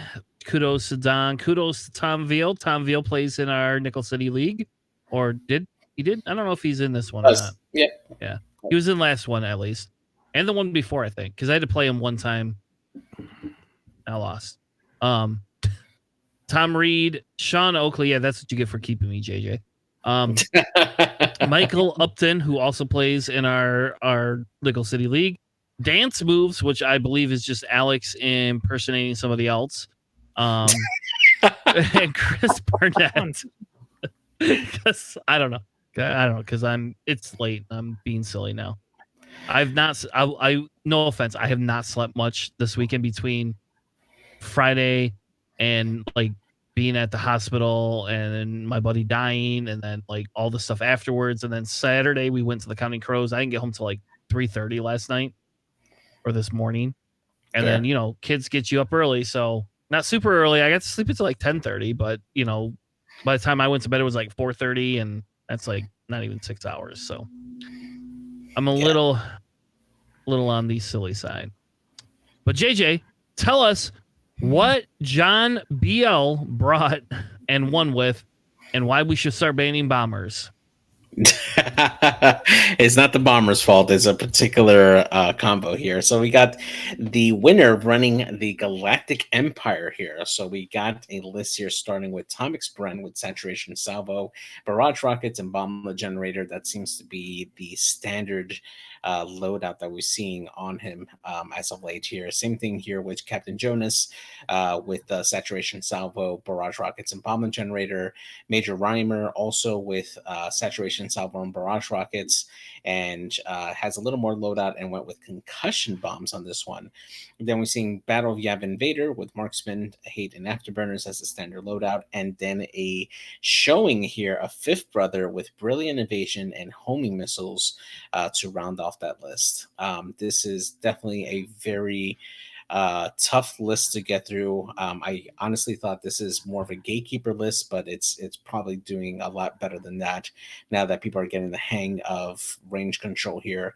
And if you're not sure why this is a list that's doing very well, it's mainly those bombers, those 3 bombers between Tomix, Captain Jonas, and Major Reimer at initiatives 4 and 5 respectively. Essentially, if you're able to range control control your engagements with those bombers. Try to keep your opponent at range 3. All you need is a focus token to get off those barrage rockets with any one of those bombers. You do have 2 dice that you can reroll if you need to with Captain Jonas if he's within range 1. And then Saturation Salvo allows you to spend one of the charges on barrage rockets, which already comes with 5, and it allows you to choose 2 dice, 2 green dice of your opponents, and re-roll them after they've done their initial roll. And that really, really gives you a high chance of being accurate with your barrage rockets, making sure that you're able to get damage through with them, especially once you start getting into the initiative 4 shots that come in. If you've already been shot by Vader and Tom Expren, those barrage rockets from Captain Jonas and Major Reimer against that concentrated target are going to have a much higher probability, mainly because you've most likely already spent your defensive token, and they're going to be able to get that damage in there. And if you happen to roll a natural evade, that saturation salvo is going to come in and it's going to basically take that away. So it's a very, very tough list to get through. Those bombers do not die as easy as their stats may seem, but yeah, it's a tough list. You know what's really funny against Saturation Salvo? Just bring in Ray. Yeah. What are you gonna do? Reroll my evade? Cool. Now it's a blank. I'm gonna add a blank and heroic the other one. Ray force the other one through. Have fun. Yeah. Yeah, it's a lot of offense in that list. I mean, Fifth Brother actually is really good for objectives. But man, the thing, if you catch people with 3 barrage rockets and Vader in one round, ooh, that's real hard to get through. Yeah. Would you guys think this is a negative play experience? Saturation Salvo is a negative play experience. It never used to be, but it feels a little bit more now. I don't roll enough agility dice to be really affected by Saturation All Salvo. right, there we go. There we go. We got it from Alex, straight from Alex's mouth. So I don't care if my Decimator gets Saturation Salvoed. But no, it's a little NPE, I guess, because you're literally forcing them to, re-roll their own dice that are saving their life. But bombers aren't hard to kill. They really aren't.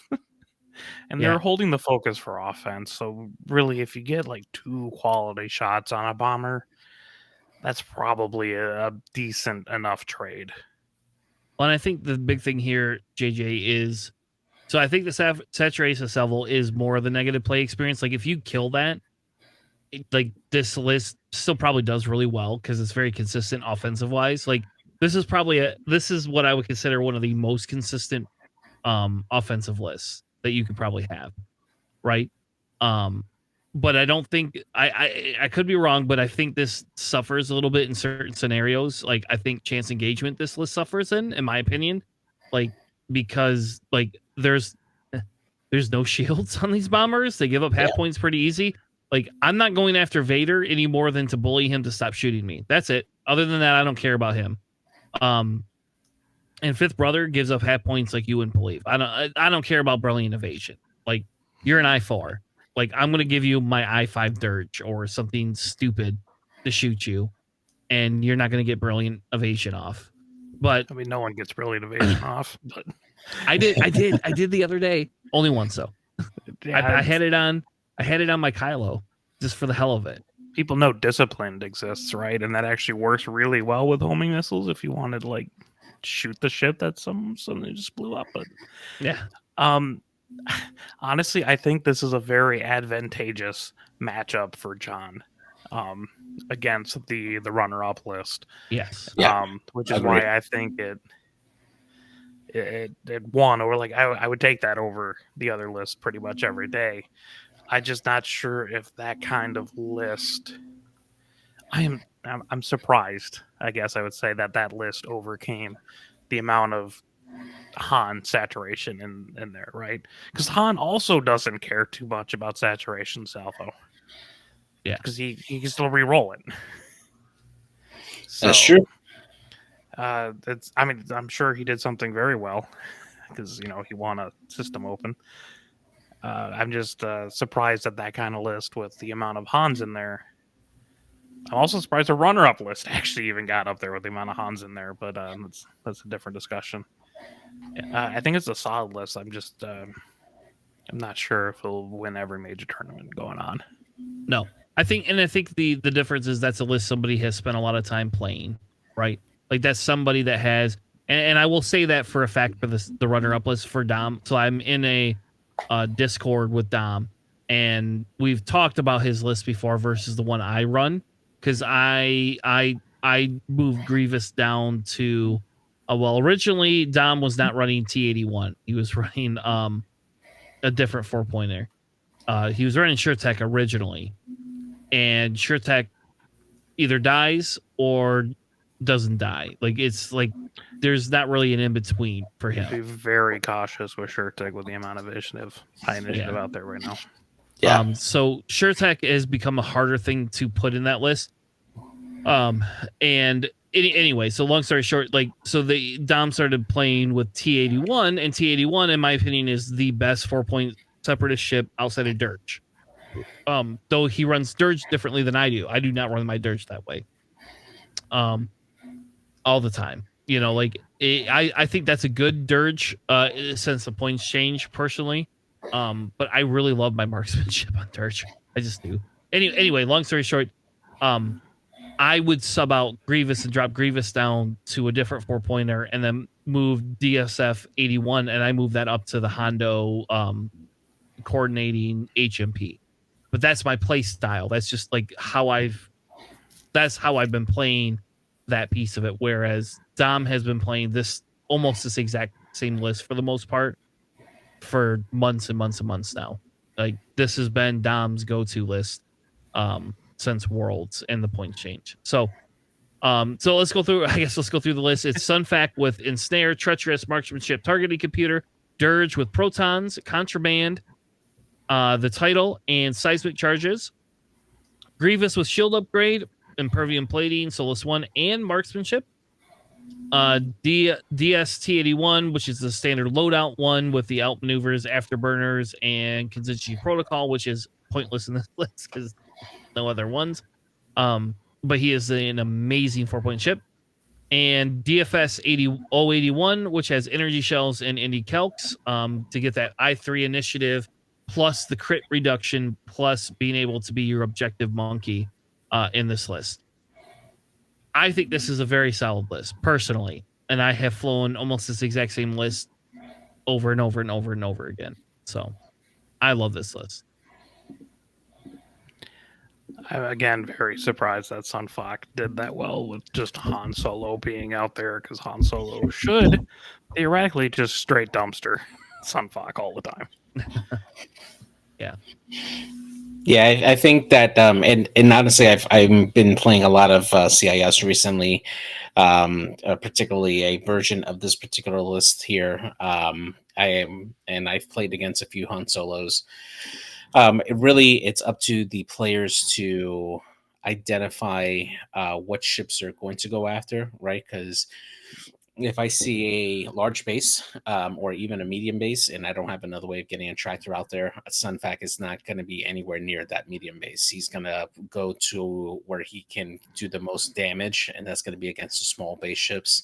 I'll send Dirge and Grievous against that large base or medium base and either drive them away or at least try to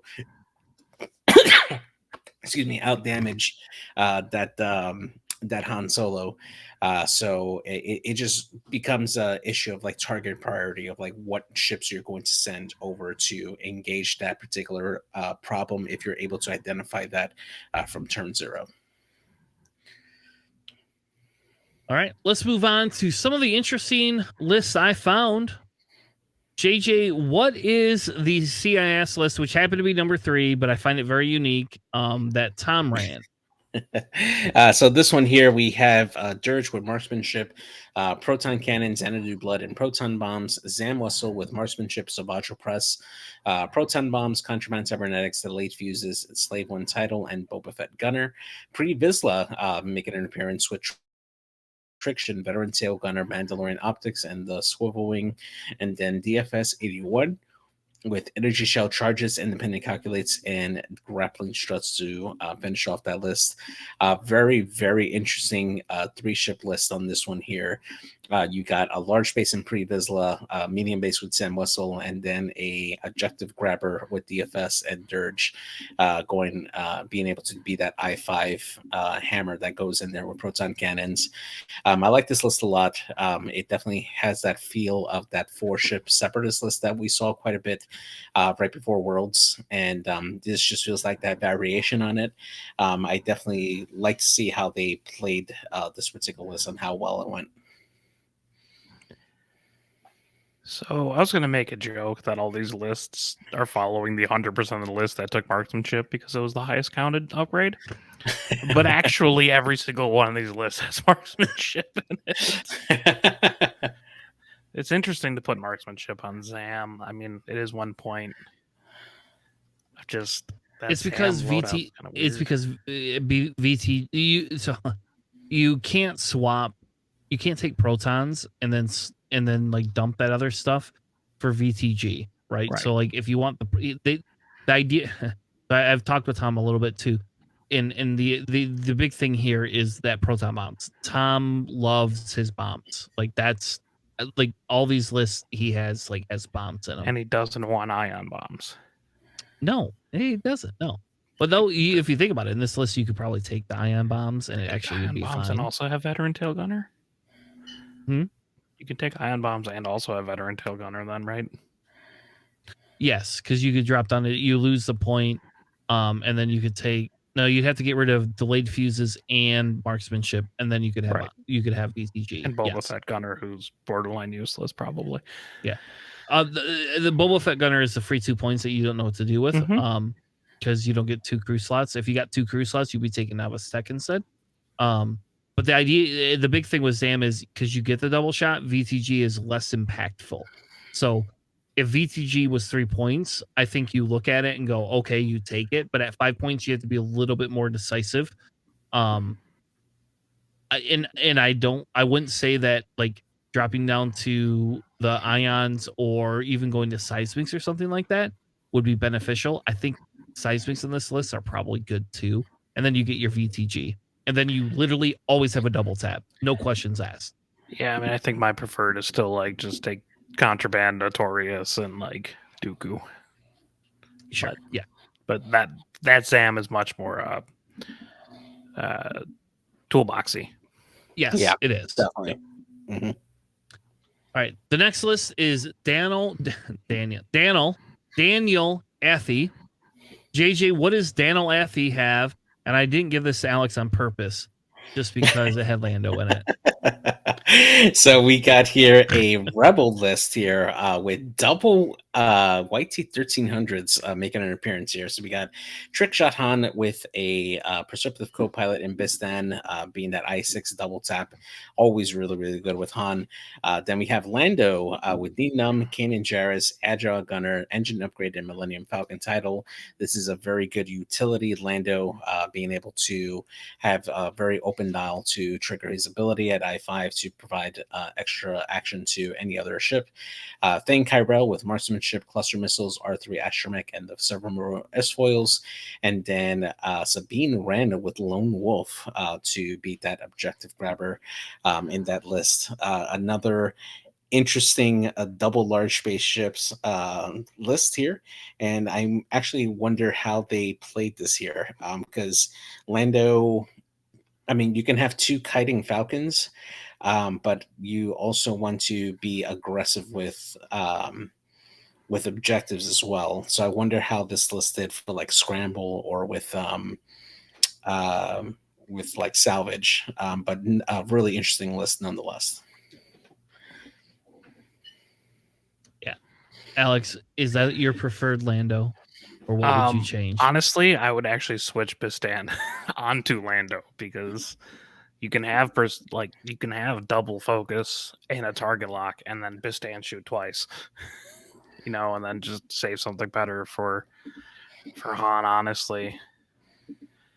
I mean, you correctly give like the Falcon title to Lando because he can actually do that. Han gets the native rerolls in general, but I mean, you can still, if you wanted to, just do like R2D2 Han with like Kanan, or if you don't want that, I mean, you got Ezra, and then you have 3 points left over for like engine if you wanted, and then just put Bistan on Lando and 9 Nub and Perceptive and all that kind of fun stuff.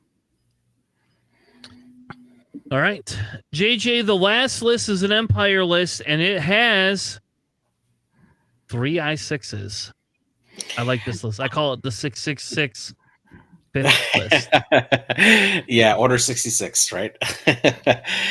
So we got Darth Vader, Battle Yavin version with marksmanship, hate, afterburners. Soontir Fell with Lone Wolf, Predator, targeting computer. Sienna Ree with outmaneuver, marksmanship, and targeting computer. And then Fifth Brother with FCS and homing missiles here.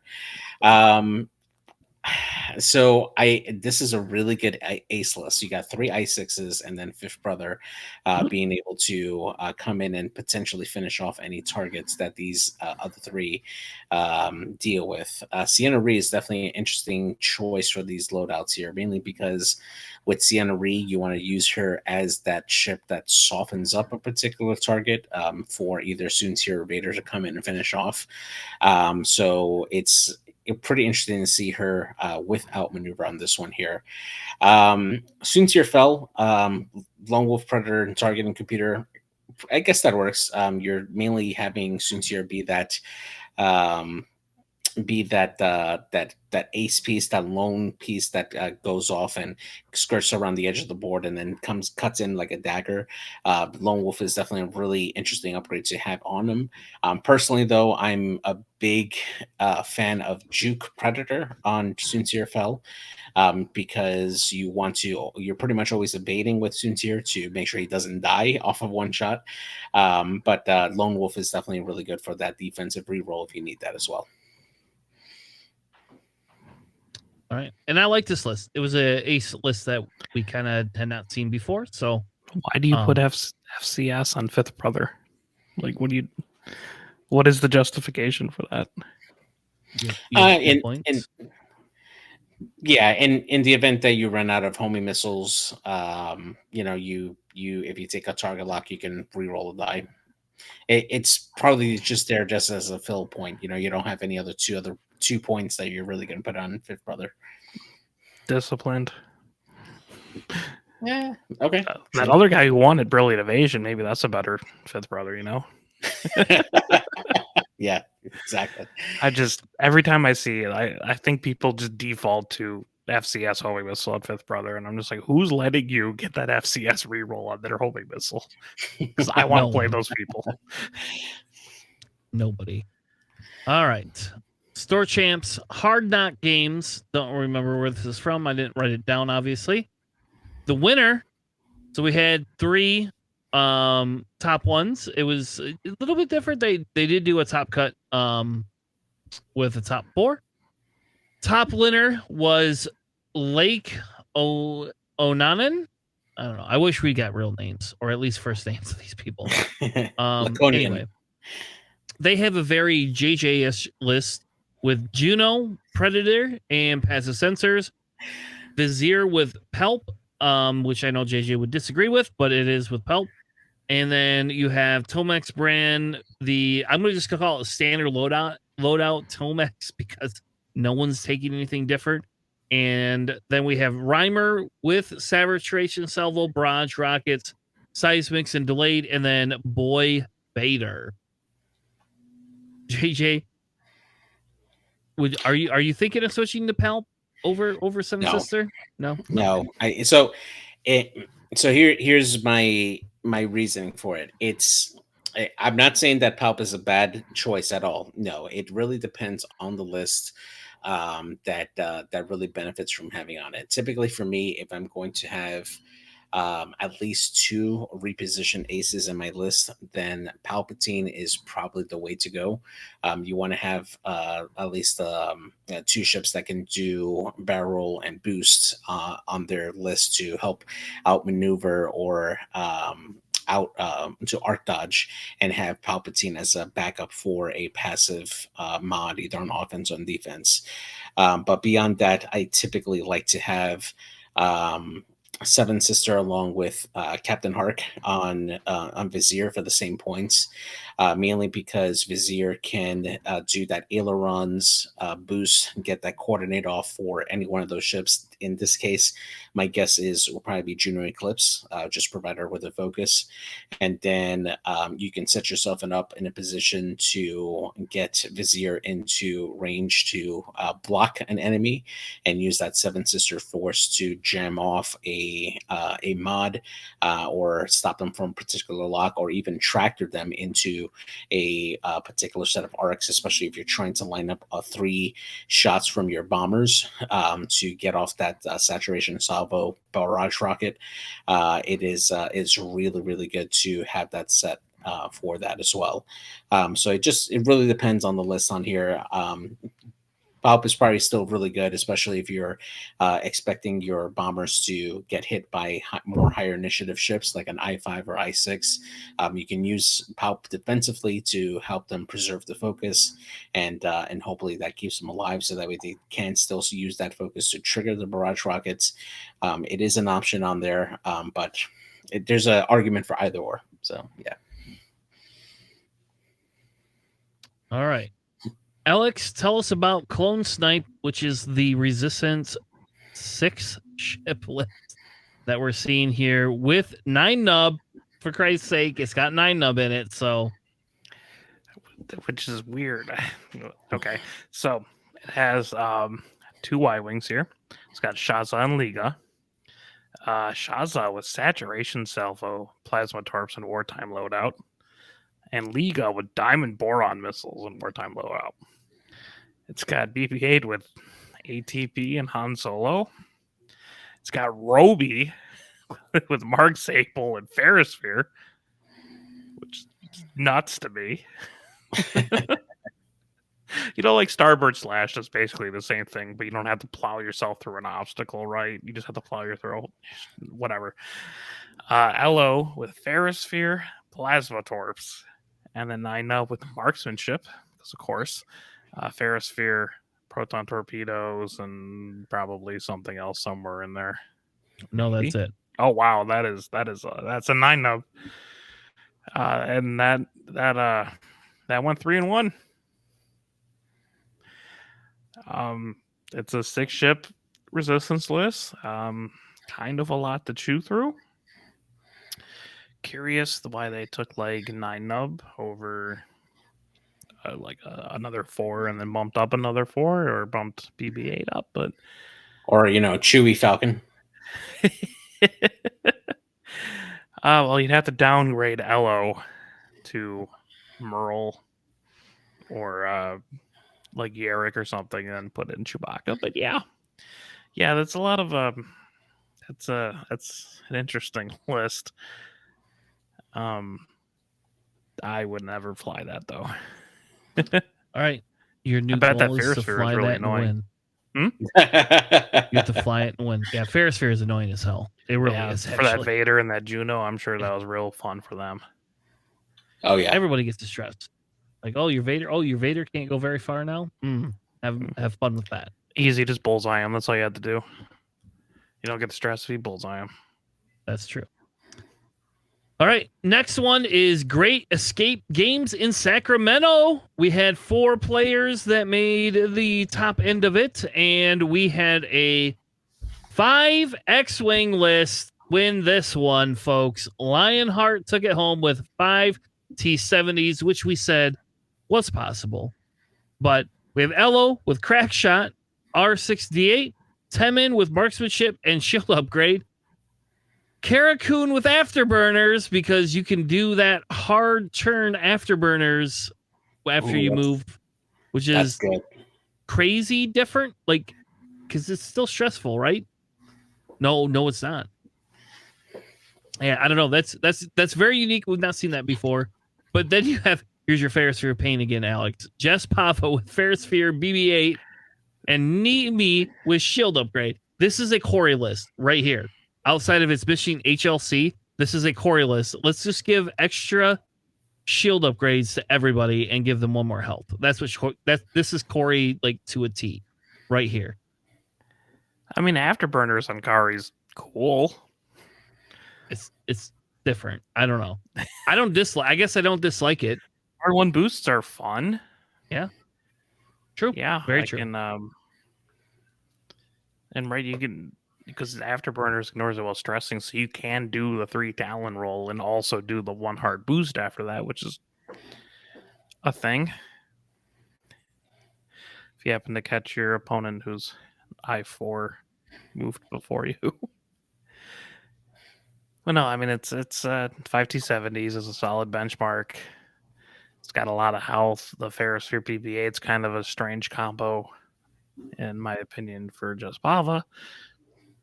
But it does offer a little bit more mobility at the cost of not getting extra rolls for her ability.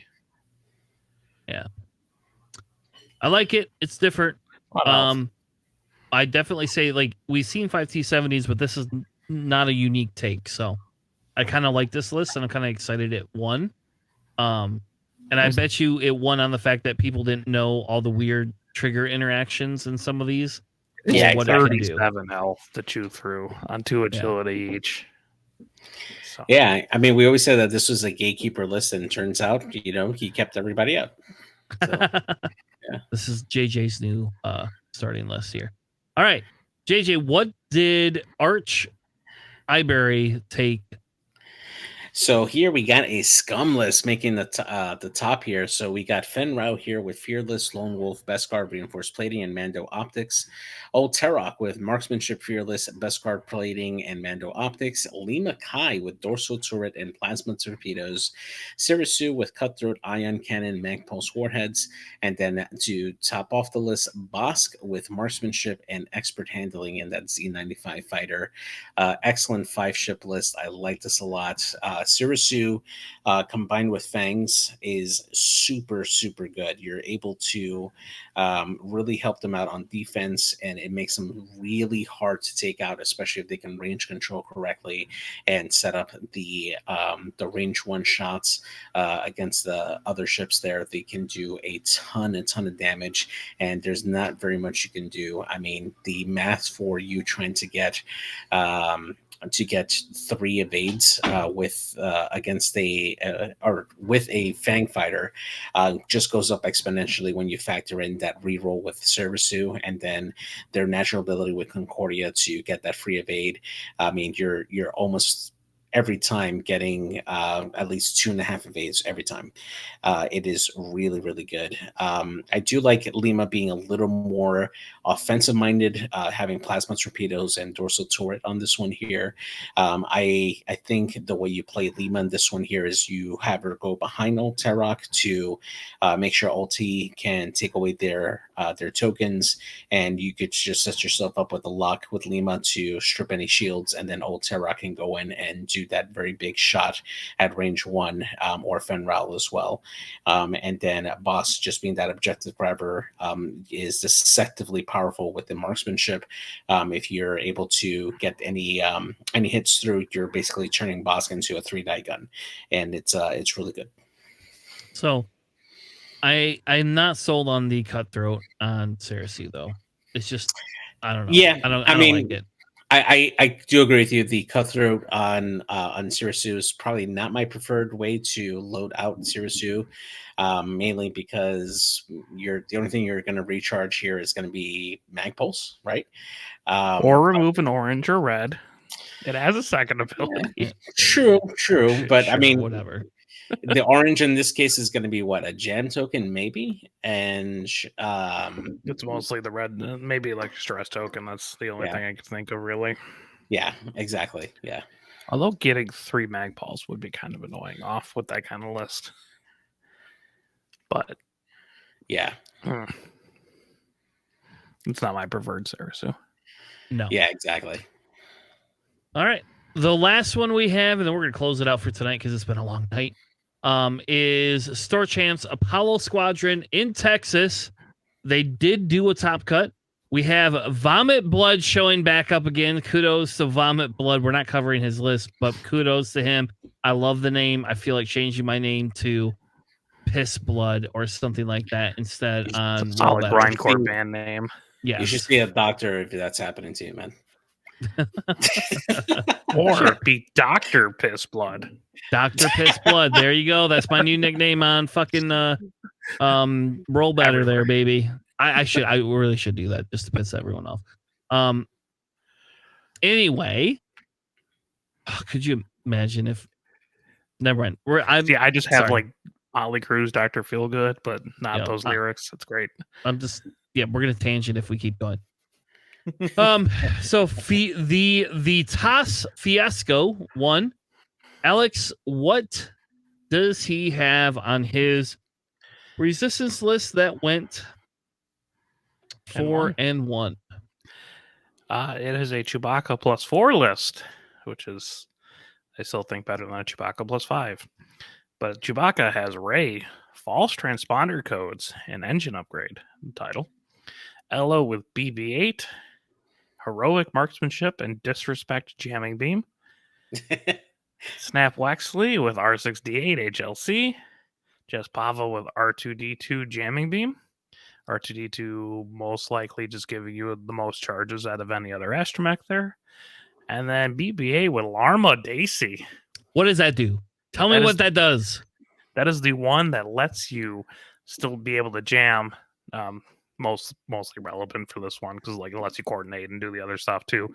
But it lets you jam if you have 2 or fewer stress tokens, but you still treat it as red. Crazy. And I didn't have to look that up because I have considered doing that on a list before, but that's because I had C-3PO in a list somewhere else. And being able to coordinate a jam, even while you're stressed from across the board, is pretty cool. That was the one time I tried Lando. Resistance Falcon. Was a pretty solid list. I mean, Snap's going to hit hard if you bullseye someone. You get at least 1 reroll and an HLC shot off of that. Jess Pava is super good. Just put her next to whoever you want, probably BB-8. And then that's an interesting Ello. I mean, the BB-8 or the BB Astromech's nice, I guess. Being I-5, being able to system phase reposition. But I still feel like I'd rather have HLC or something on them to hit harder. Yeah, I kind of agree because it's an I-5. The HLC feels better, but I don't know. I mean, you could have BB-8 HLC if you really wanted. The BB-8 is I think the secret sauce piece of it because it allows you to do crazy stuff beforehand, and because you move as an I-5, you might be able to get some blocks on things and then outmaneuver them. So the last list I wanted to go through was from Houston Astros. I have no idea if they're doing any good this season, but this guy made 3-1, and I'll tell you what, JJ, we have a list that has Iden in it. Iden. Even after Iden went to 4 points, we have, and then when you see what they put on Iden, this is baby. Up Alex's alley, totally. But yes. JJ, tell me what the hell, what is in this list? Because this list is definitely something we have not seen on the table. Yeah, so the other important part here is that this is a Empire list that does not have Vader at all on this one here. So we got here the standard the loadout here for Major Rhymer, Jonas, and Tomix brand of Saturation, Chavo, Barrage Rockets, and a bomb. We got Gideon Hask in the TIE Fighter with Elusive and Proton Rocket. And I will stop here for just a second because Gideon Hask's ability allows him to roll an additional die against the damaged defender when he's performing an attack. Note that it does not say primary attack. It can do it with any secondary attack as well. So if you happen to line up a Gideon Hask in bullseye against the defender that's damaged, he's rolling 6 dice with that proton rocket, potentially at range 2 with that there. So that is a big shot that Gideon Haas can do on there. Next up, we got Iden Versio also rocking proton rockets on her TIE fighter there as well, and Erica Quell with marksmanship and proton rockets. Now, I think what really makes this work here is Iden here, right? Because if you decide to try to strip the focus token away from Gideon or Iden, Iden can flip that charge to prevent any damage from coming in, which means that they don't have to spend that focus token, and they can easily retaliate with their shot if they happen to get you in bullseye in there. That is a very, very mean list that if you don't see it coming, man, you're going to be in for a world hurt. This is an Alex list. Like, I'm sorry. Like, everybody's got prockets. It's procket. Hey, you get that free lock with Eurica, okay? Yeah. As long as they're in your bullseye after you do a maneuver. You get that double modded procket just off rip. You just have to live at I3. I don't know, man. I actually might try playing this list because I've been playing a lot of, dirge, right? And so, like, you're used to, like, working on the bullseye piece of it. So, I don't know, like, this might be okay. This is a fun list to run, flat out. Like, this would be very fun to run, and this is a very cheap list to some extent to be able to run. So, would you give this a new player? No, absolutely not. Yeah, hey, why don't on an I3s? Why don't you line up some bullseyes? There you go. Like, and hope that they stay in your bullseye. No, thank you. First turn, drop all your bombs. Yeah, right. Then all prockets. All right. Well, thank you all so much for joining us tonight. While we were casting, I'm just gonna make the decision. We are gonna take a week off. I'm just gonna between the funeral. I don't know. I need some emotional headspace. To be able to take some time. Maybe I'll get stoned or drunk one night and like message the guys and be like, "Hey, want to do an impromptu episode?" But probably not. Like, I think at this point, I really would like to take a week off, in celebration of the holiday and in an effort to just give a little bit of space, so that everybody can have some time with their families. So I know everybody has a lot of stuff going on. It feels weird, to be honest with you. Like, I don't like taking weeks off, but I'm gonna state it right now. I feel it's a good day to take a day off. Celebrate July 1st while you can. Fair enough. I don't want to celebrate July 1st. It's not going to be super fun for me. But yes, so we will not be back next week Sunday or during the week. We're just going to take the whole week off to let people be with their families. And we'll hit it hard the week after that. I won't say we won't pick up some games if there's people that want to play games on the stream. Maybe JJ and I will stream some games, but we will not be back with a podcast until July 9th, right? Yeah. Yep. Mm-hmm. Yep. Till officially July 9th. So we are going to take the second off and we'll be back on July 9th.